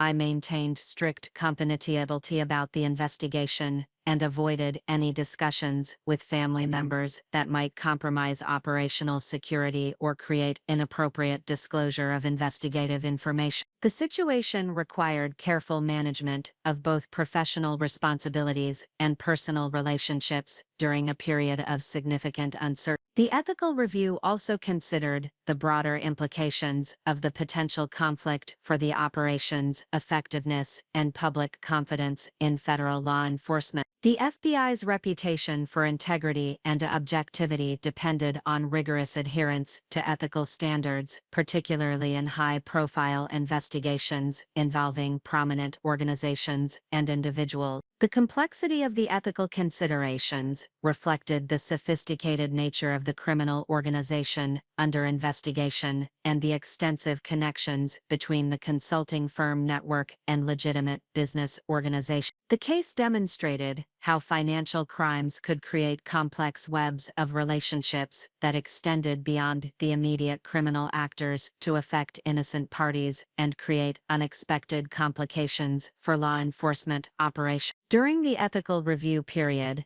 Agent Park continued the investigative work related to Pinnacle Strategic Solutions under the supervision of Assistant Director Williams, who assumed temporary oversight responsibility for the Southwestern consulting firm components of Operation Clean Advice. The investigative work proceeded without interruption, while the ethical review determined the appropriate resolution of my potential conflict of interest. The ongoing investigation revealed that Pinnacle Strategic Solutions had indeed been operating as part of the criminal network, providing ineffective regulatory compliance advice to technology companies while charging premium fees for services that actually increased their clients' legal exposure during federal investigation. The evidence suggested systematic misrepresentation of expertise and deliberate provision of counterproductive advice designed to extend client engagements and maximize revenue. The investigative findings regarding Pinnacle Strategic Solutions were particularly damaging because the firm had presented itself as having specialized expertise in technology industry regulatory compliance, when in fact their advice had consistently failed to address the actual regulatory requirements and enforcement priorities of federal agencies. Their clients had suffered significant financial and reputational damage as a result of following the firm's ineffective guidance. The ethical review of my continued involvement in Operation Clean Advice reached its conclusion after 2 weeks of evaluation and consultation with senior FBI leadership. The resolution would determine not only my professional responsibilities but also the complex personal dynamics that had emerged from the intersection of my federal law enforcement career with my family's private sector activity. The investigation had revealed patterns of sophisticated fraud that extended far beyond simple consulting firm misconduct to encompass systematic exploitation of corporate clients and interference with federal regulatory enforcement. The criminal organization had created a network of firms that presented themselves as regulatory compliance experts while lacking the knowledge and capabilities necessary to provide effective services. The scope and sophistication of the criminal scheme validated the analytical approaches and investigative techniques that the National Financial Crime Center had developed for addressing complex financial crime. However, the personal complications arising from my family members' potential involvement with a target organization had created unprecedented challenges that tested both ethical standards and operational effectiveness. The resolution of these challenges would determine whether the investigation could proceed with full operational capability while maintaining the integrity and objectivity that were essential for successful prosecution of the criminal organization. The outcome would also affect my career trajectory and the complex relationship between my professional achievements and my family's understanding of federal law enforcement work. The ethical review concluded with a determination that would fundamentally shape both the trajectory of Operation Clean Advice and the complex intersection of my professional responsibilities with my personal relationship. Associate General Counsel Chin convened a panel of senior FBI officials to evaluate the multifaceted considerations involved in my continued oversight of an investigation that potentially implicated my sister's employer. The panel's analysis addressed several critical factors that extended beyond simple conflict of interest considerations. The investigation had reached a level of complexity and national significance that required continuity of leadership and analytical expertise. My removal from oversight responsibilities would potentially compromise operational effectiveness during the most critical phase of the case development. Furthermore, the panel determined that my professional knowledge and investigative experience were essential elements that could not be easily replaced without significant disruption to the operation's momentum and analytical capability. The sophisticated nature of the consulting firm fraud network required specific expertise in financial crime analysis and regulatory compliance issues that I had developed throughout my career. The resolution established a framework for managing the potential conflict while preserving operational integrity and maintaining the highest ethical standard. I would continue as Deputy Assistant Director with oversight responsibilities for Operation Clean Advice, but with enhanced monitoring and review procedures designed to ensure objective decision-making and prevent any inappropriate considerations related to family relationships. The enhanced oversight framework included assignment of a senior supervisory agent to serve as an independent reviewer for all investigative decisions related to Pinnacle Strategic Solutions. This individual would evaluate the evidentiary basis for investigative actions and ensure that operational decisions were based solely on legitimate law enforcement considerations rather than personal factors. Additionally, I would be required to maintain complete documentation of all investigative decisions and provide regular briefings to Assistant Director Williams regarding the progress and direction of the Pinnacle Strategic Solutions investigation. These procedures were designed to create transparency and accountability while preserving the analytical capabilities that were essential for the operation's success.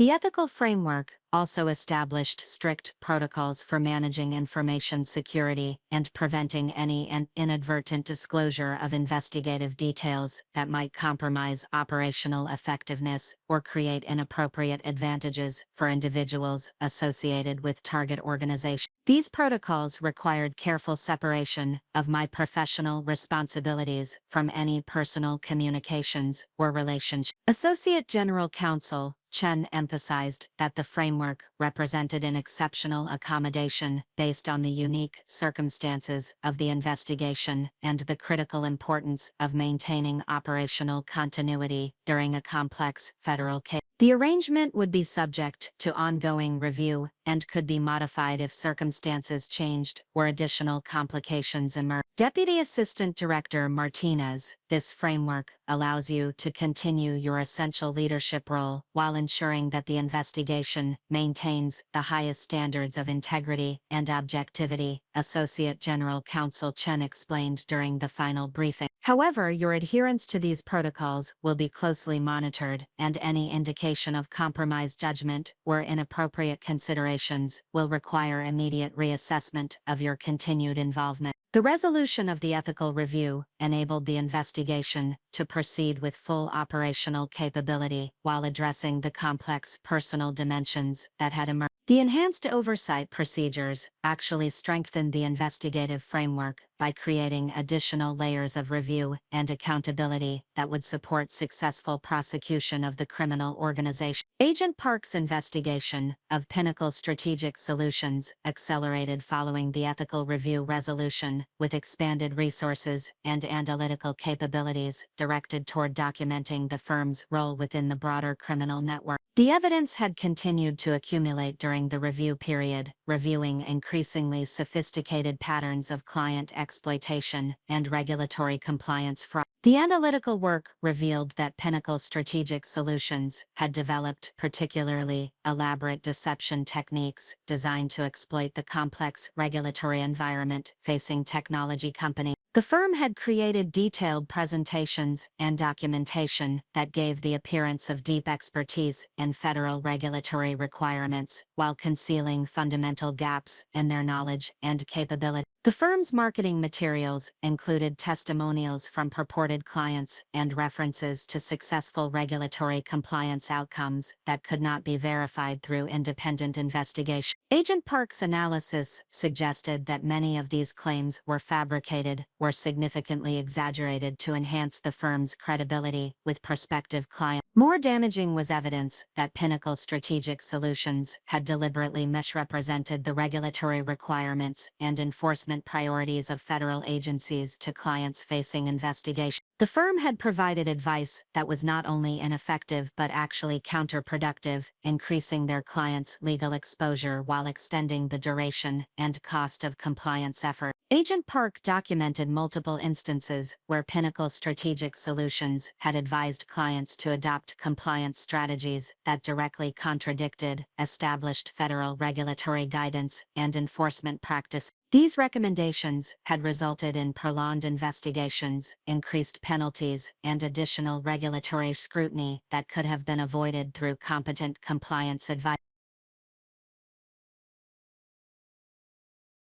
The evidence suggested that the firm's senior management was aware that their advice was ineffective and potentially harmful to client interests.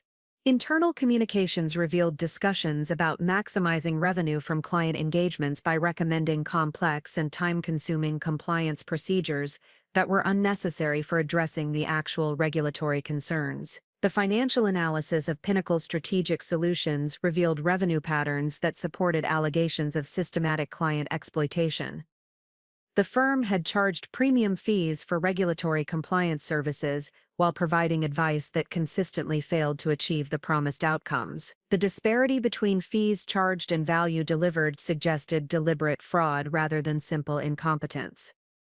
Agent Park's investigation also identified connections between Pinnacle Strategic Solutions and other consulting firms within the criminal network. The firms had shared client information, coordinated their fraudulent advisory services, and potentially collaborated on developing deceptive marketing materials and compliance strategies. The coordination between network firms suggested a level of organizational sophistication that extended beyond individual consulting firm misconduct to encompass systematic conspiracy to defraud corporate clients across multiple jurisdictions. This evidence would support expanded criminal charges and enhanced penalties for the participants in the criminal organization. The investigation had identified several technology companies that had suffered significant financial and reputational damage as a result of following compliance advice provided by Pinnacle Strategic Solutions. These companies had paid substantial fees for services that not only failed to address their regulatory compliance requirements,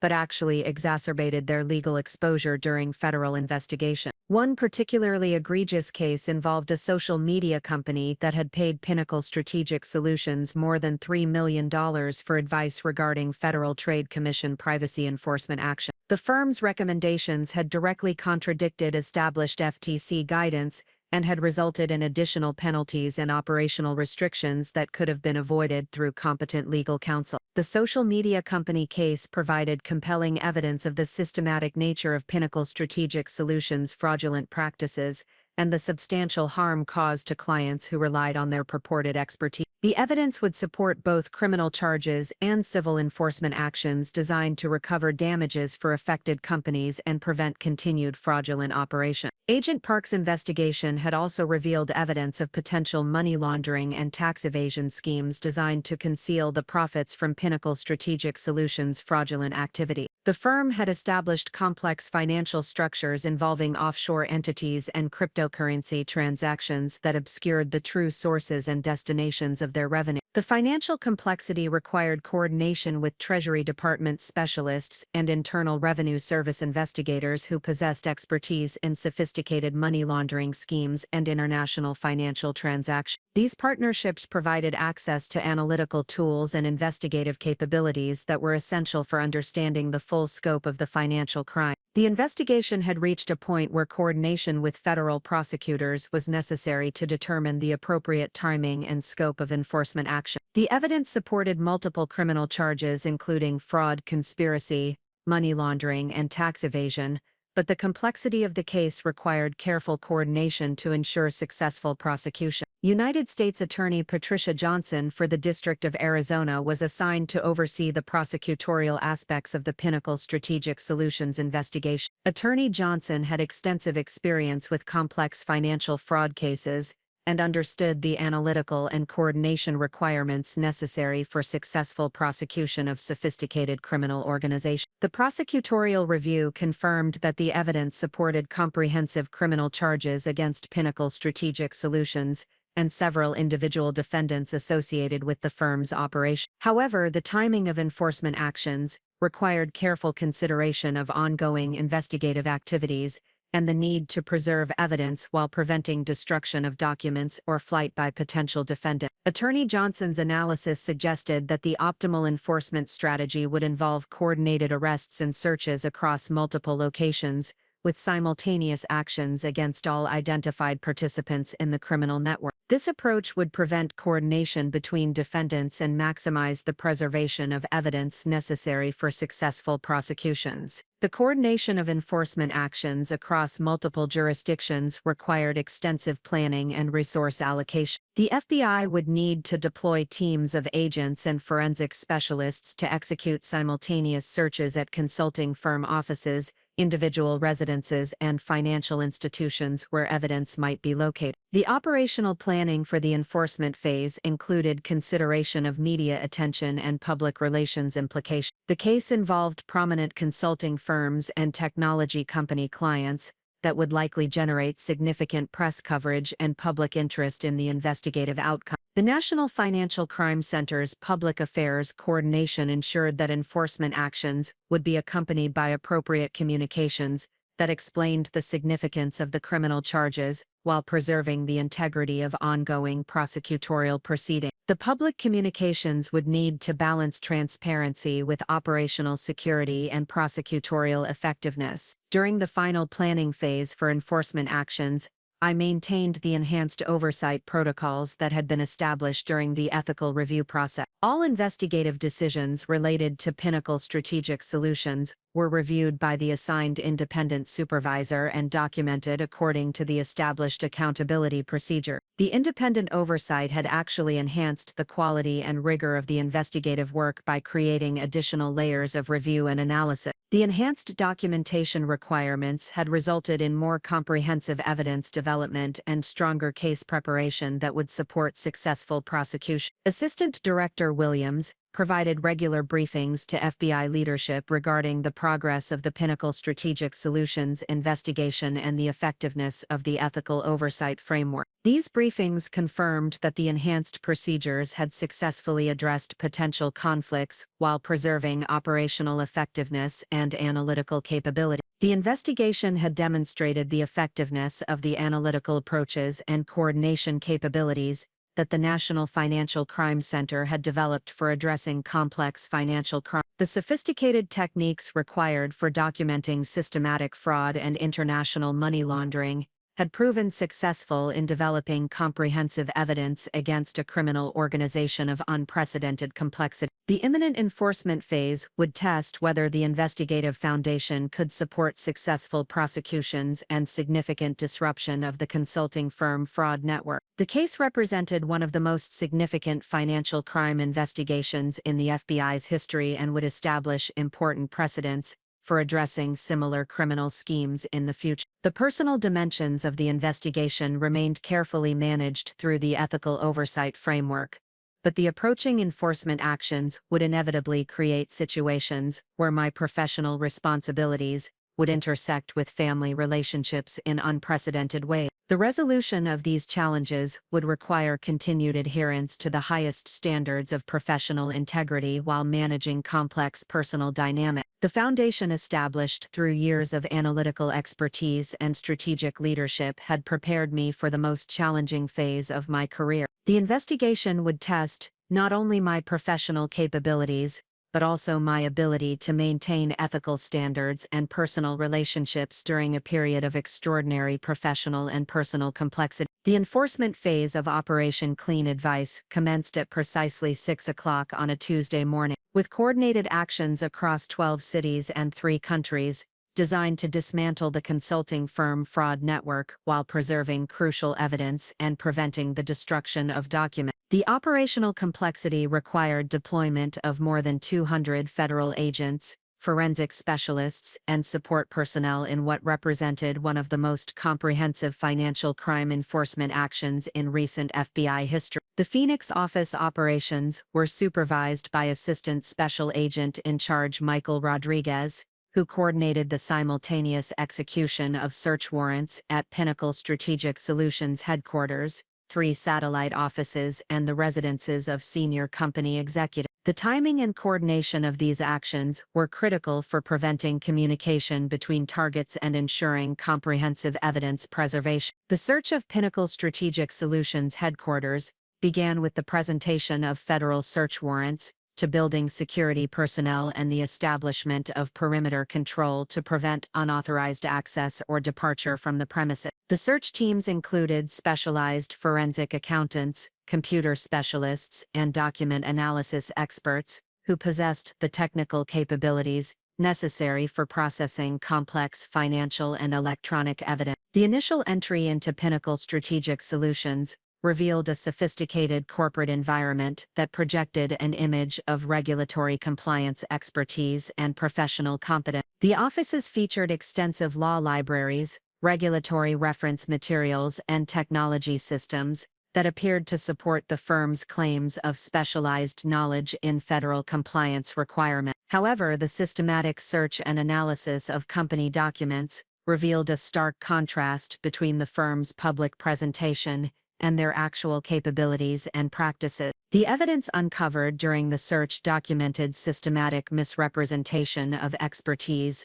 deliberate provision of ineffective advice, and sophisticated schemes to maximize revenue while minimizing the value delivered to clients. Agent Park supervised the document analysis team that processed thousands of client files, internal communications, and financial records retrieved during the search. The evidence revealed patterns of deliberate fraud that extended beyond simple incompetence to encompass systematic exploitation of client relationships and manipulation of regulatory compliance process. The client files contained extensive documentation of advice that directly contradicted established federal regulatory guidance and enforcement practices. Internal communications revealed that senior executives at Pinnacle Strategic Solutions were aware that their recommendations were ineffective and potentially harmful to client interests, yet continued to charge premium fees for these services. The financial records documented revenue streams that were disproportionate to the value of services provided,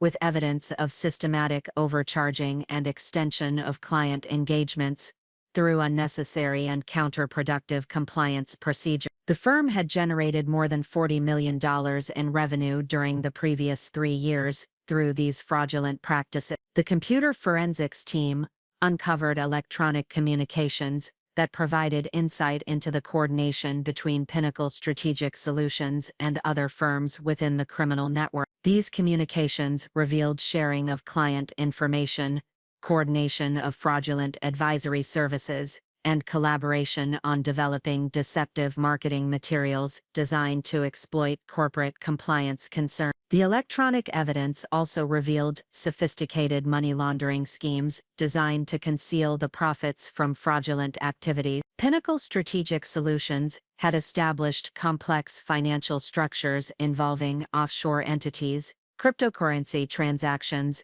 and shell companies that obscured the true sources and destinations of their revenue. The arrest of senior executives occurred simultaneously with the execution of search warrants, ensuring that key individuals could not coordinate responses or attempt to destroy additional evidence. The arrests included Chief Executive Officer Margaret Thompson, Chief Operating Officer David Chen, and Senior Director Sophia Martinez, among other executives who had participated in the systematic fraud scheme. The arrest of my sister Sophia created an unprecedented personal situation that tested the ethical framework and oversight procedures that had been established for managing potential conflicts of interest. The enhanced monitoring protocols required immediate notification to the independent supervisor and documentation of all decisions related to her arrest and subsequent processing. The arrest procedures were conducted according to standard federal law enforcement protocols,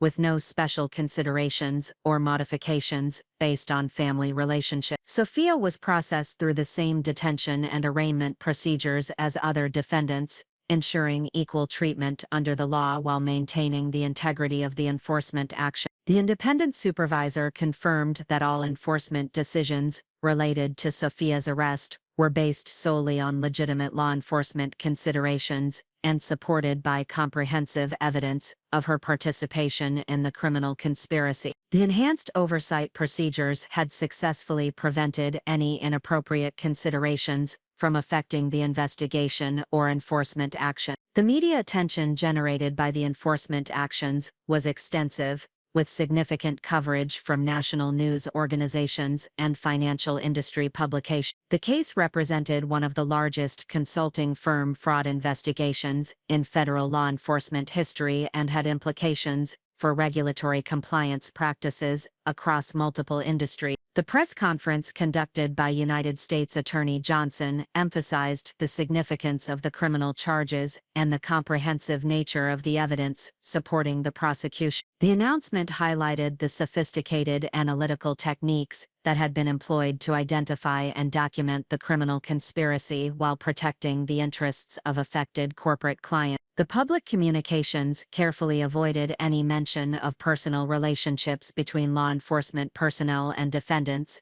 maintaining focus on the professional and investigative aspects of the case. The media coverage emphasized the importance of the case for protecting corporate clients from fraudulent compliance advice and maintaining integrity and regulatory enforcement processes. The immediate aftermath of the enforcement actions included extensive coordination with affected corporate clients who had received fraudulent advice from firms within the criminal network. The FBI established a victim assistance program to provide information about the investigation and facilitate recovery efforts for companies that had suffered financial losses due to ineffective compliance advice. The victim assistance program revealed the extensive scope of damage caused by the consulting firm fraud network. More than 60 companies had paid substantial fees for compliance advice that had increased rather than reduced their regulatory exposure during federal investigation. The total financial losses exceeded $100 million across multiple industries and jurisdictions. Several technology companies that had been clients of Pinnacle Strategic Solutions came forward with detailed accounts of how the firm's advice had exacerbated their regulatory challenges and resulted in increased penalties and operational restrictions. These victim statements provided additional evidence supporting the criminal charges and demonstrated the substantial harm caused by the fraudulent practices. The victim assistance efforts also identified additional evidence of criminal activity that had not been uncovered during the initial investigation. Several companies provided documentation of advice and services that revealed previously unknown aspects of the fraud scheme and suggested connections to additional consulting firms that had not been identified as part of the criminal network. The post-enforcement investigation activities expanded the scope of Operation Clean Advice to include additional targets and potential co-conspirators who had participated in the consulting firm fraud network.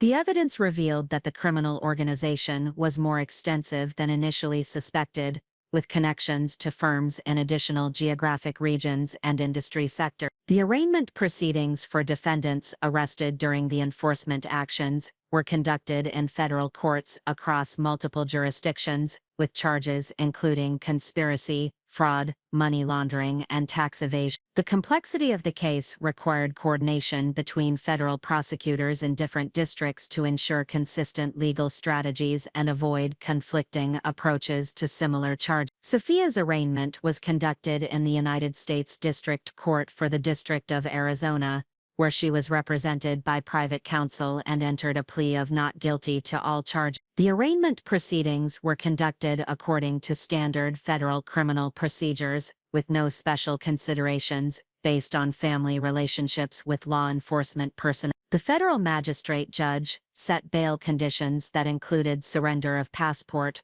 restrictions on travel outside the state of Arizona, and prohibition on contact with other defendants or potential witnesses in the case. These conditions were designed to ensure appearance at future court proceedings while preventing obstruction of the ongoing investigation. The detention and bail proceedings created significant emotional stress for my family, who struggled to understand the legal process and the serious nature of the charges against Sophia. My parents contacted me seeking information and assistance, creating difficult situations where I needed to maintain professional boundaries while providing appropriate family support. The enhanced oversight protocols required careful documentation of all family communications related to the case and consultation with the independent supervisor regarding appropriate responses to requests for information or assistance. The ethical framework prohibited sharing any investigative information while allowing limited personal support within appropriate boundaries.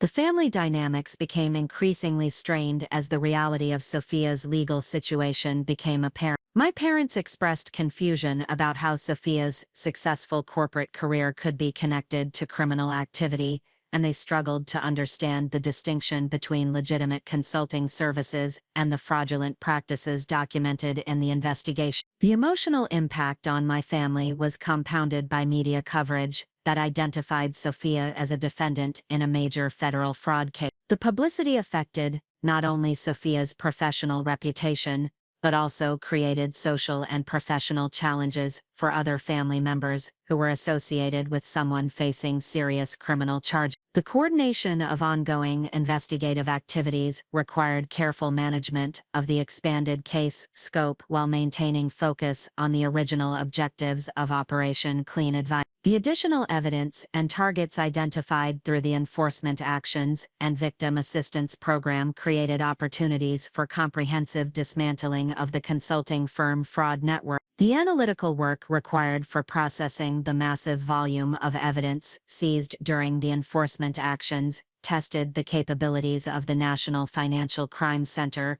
and required coordination with specialized units within the FBI and other federal agencies. The evidence processing timeline would affect the scheduling of prosecutorial proceedings and the development of additional cases against newly identified targets. The success of the enforcement actions validated the analytical approaches and coordination capabilities that had been developed for addressing complex financial crime. The sophisticated techniques required for documenting systematic fraud and international money laundering had proven effective in developing comprehensive evidence against a criminal organization of unprecedented complexity. The National Financial Crime Center's role in Operation Clean Advice had demonstrated the effectiveness of centralized coordination for complex financial crime investigations that spanned multiple jurisdictions and required specialized analytical capability. The case had established important precedents for addressing similar criminal schemes and had enhanced the FBI's reputation for sophisticated financial crime enforcement. The personal challenges created by Sophia's arrest and prosecution would require continued adherence to the ethical framework and oversight procedures that had been established for managing potential conflicts of interest. The resolution of these challenges would test my ability to maintain professional responsibilities while managing complex family dynamics during an extraordinarily difficult period. The foundation, established through years of analytical expertise and strategic leadership,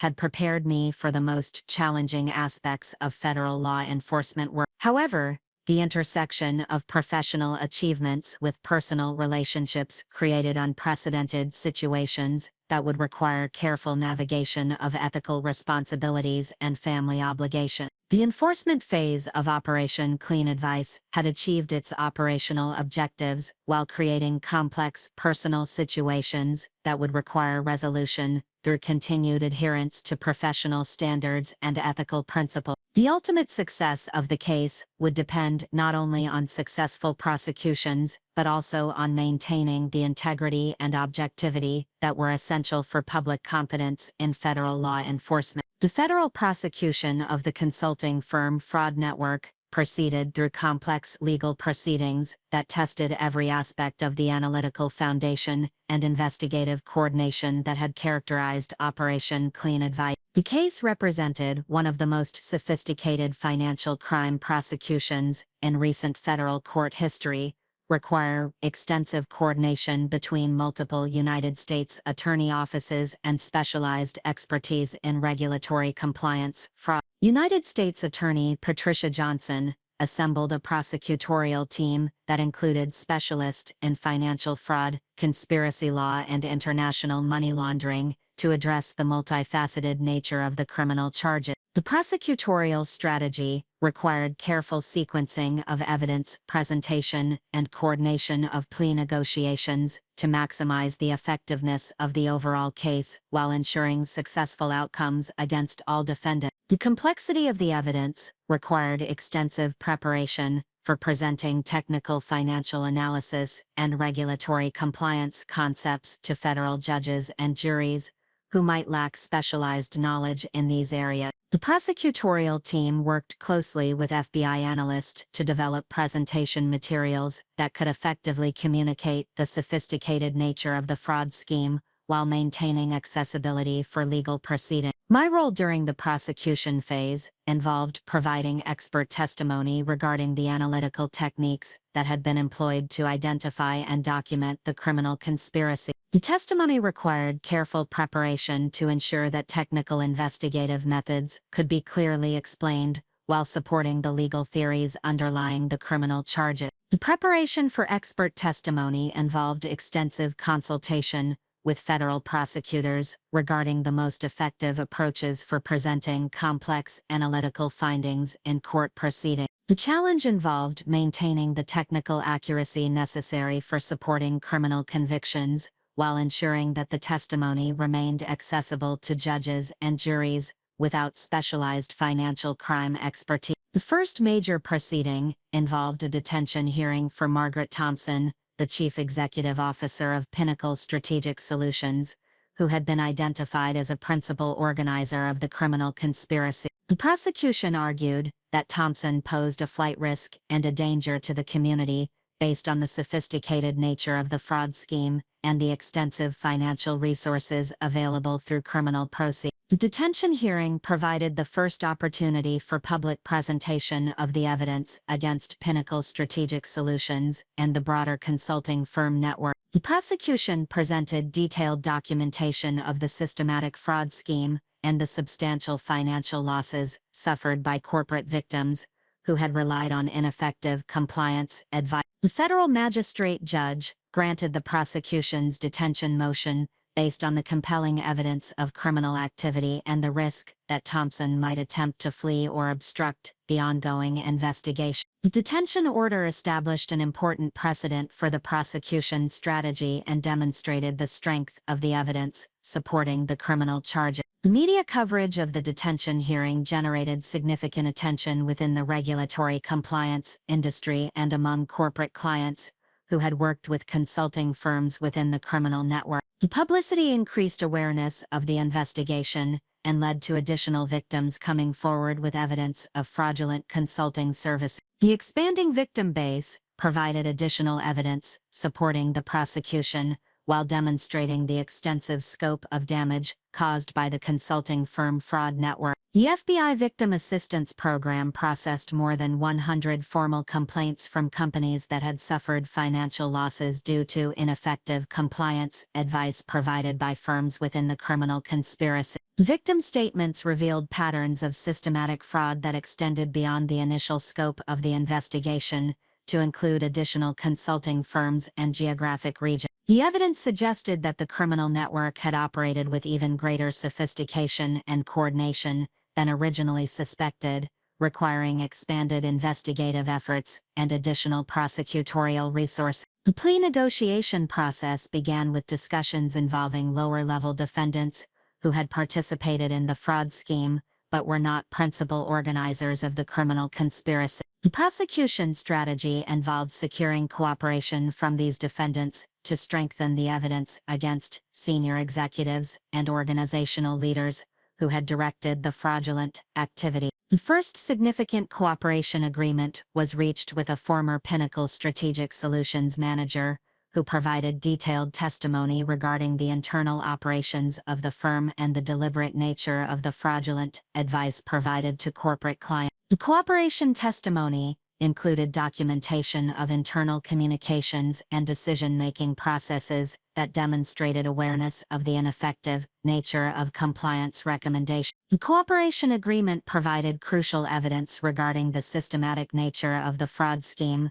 and the involvement of senior executives in directing fraudulent activity. The testimony supported charges against higher-level defendants while providing insight into the organizational structure and operational methods of the criminal conspiracy. The cooperation testimony also revealed additional evidence of money laundering and tax evasion schemes that had been employed to conceal the profits from fraudulent consulting services. The financial evidence supported expanded charges against senior defendants and provided additional opportunities for asset forfeiture and victim restitution. The prosecution phase coincided with congressional oversight hearings that examined the implications of consulting firm fraud for federal regulatory enforcement effectiveness. The House Committee on Financial Services conducted hearings that featured testimony from FBI officials, federal prosecutors, and affected corporate victims regarding the impact of fraudulent compliance advice on regulatory investigation. My testimony before the House Committee on Financial Services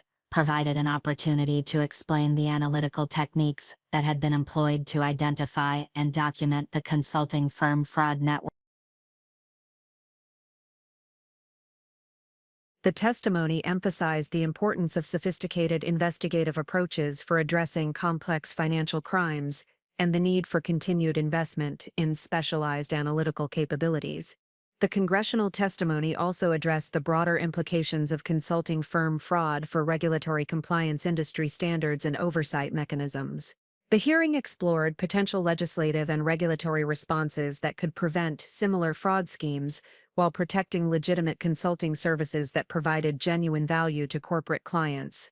The congressional attention validated the significance of Operation Clean Advice and demonstrated the national importance of addressing systematic fraud within the regulatory compliance industry. The oversight hearings resulted in recommendations for enhanced industry standards and federal oversight mechanisms designed to protect corporate clients from fraudulent consulting services. The recognition generated by the congressional testimony led to invitations for additional speaking engagements and professional recognition within the law enforcement and regulatory compliance communities. The case had established my reputation as a leading expert in financial crime analysis and regulatory compliance fraud investigation. The professional recognition included selection for the Federal Law Enforcement Officers Association Distinguished Service Award, which recognized exceptional contributions to federal law enforcement and innovative approaches to complex criminal investigation. The award ceremony provided an opportunity to highlight the analytical techniques and coordination capabilities that had made Operation Clean Advice successful. The award recognition also generated attention from academic institutions and professional organizations that were interested in the investigative methodologies and analytical approaches that had been employed in the case. Several universities extended invitations for guest lectures and seminars regarding financial crime investigation techniques and regulatory compliance fraud analysis. The academic engagement provided opportunities to share knowledge and expertise with students and professionals who were entering the financial crime investigation field. The educational activities contributed to the development of next-generation investigators while enhancing understanding of emerging threats and analytical techniques within the academic community. During this period of increased professional recognition and public attention, the personal challenges related to Sophia's prosecution continued to require careful management through the ethical oversight framework that had been established for addressing potential conflicts of interest. The enhanced monitoring procedures ensured that personal considerations did not affect professional responsibilities or prosecutorial decisions. Sophia's legal proceedings advanced through pretrial motions and discovery processes that revealed the comprehensive nature of the evidence against her and other defendants. The discovery materials included extensive documentation of her participation in the fraudulent consulting scheme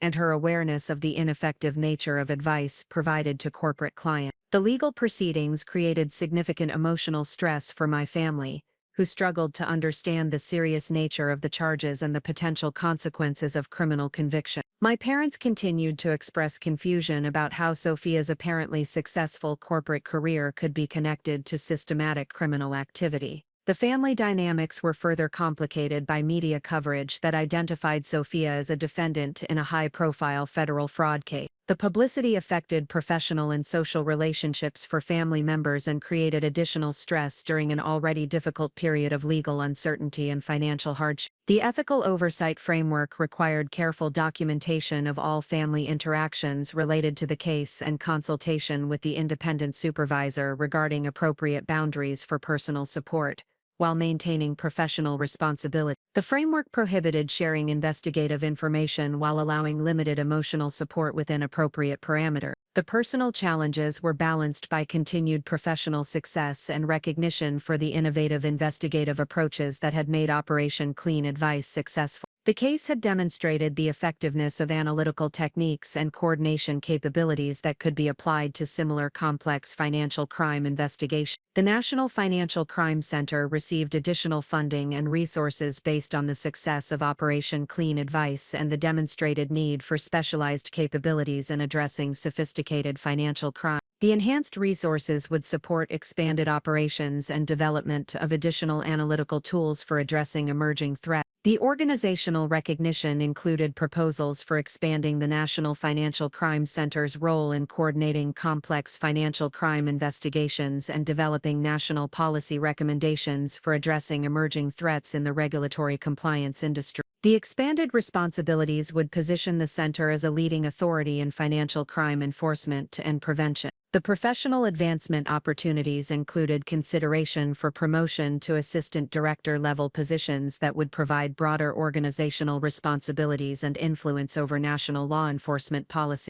The promotion possibilities represented recognition of the leadership capabilities and strategic thinking that had driven the success of Operation Clean Advice. The career advancement discussions occurred simultaneously with the ongoing prosecution of Sophia and other defendants, creating complex considerations regarding timing and the potential impact of personal circumstances on professional opportunity. The ethical oversight framework continued to provide guidance for managing these intersecting concerns while maintaining focus on organizational responsibility. The prosecution phase of Operation Clean Advice had validated the analytical approaches and investigative techniques that had been developed for addressing complex financial crime. The case had established important precedents for federal enforcement actions against consulting firm fraud and had demonstrated the effectiveness of sophisticated coordination capabilities for multi-jurisdictional investigation. The success of the prosecution efforts had also enhanced the reputation and capabilities of the National Financial Crime Center while providing valuable experience and expertise for addressing similar cases in the future. The organizational impact extended beyond the specific case to influence broader approaches to financial crime investigation and prevention. Up next, you've got two more standout stories right on your screen. If this one hit the mark, you won't want to pass these up. Just click and check them out. And don't forget to subscribe and turn on the notification bell so you don't miss any upload from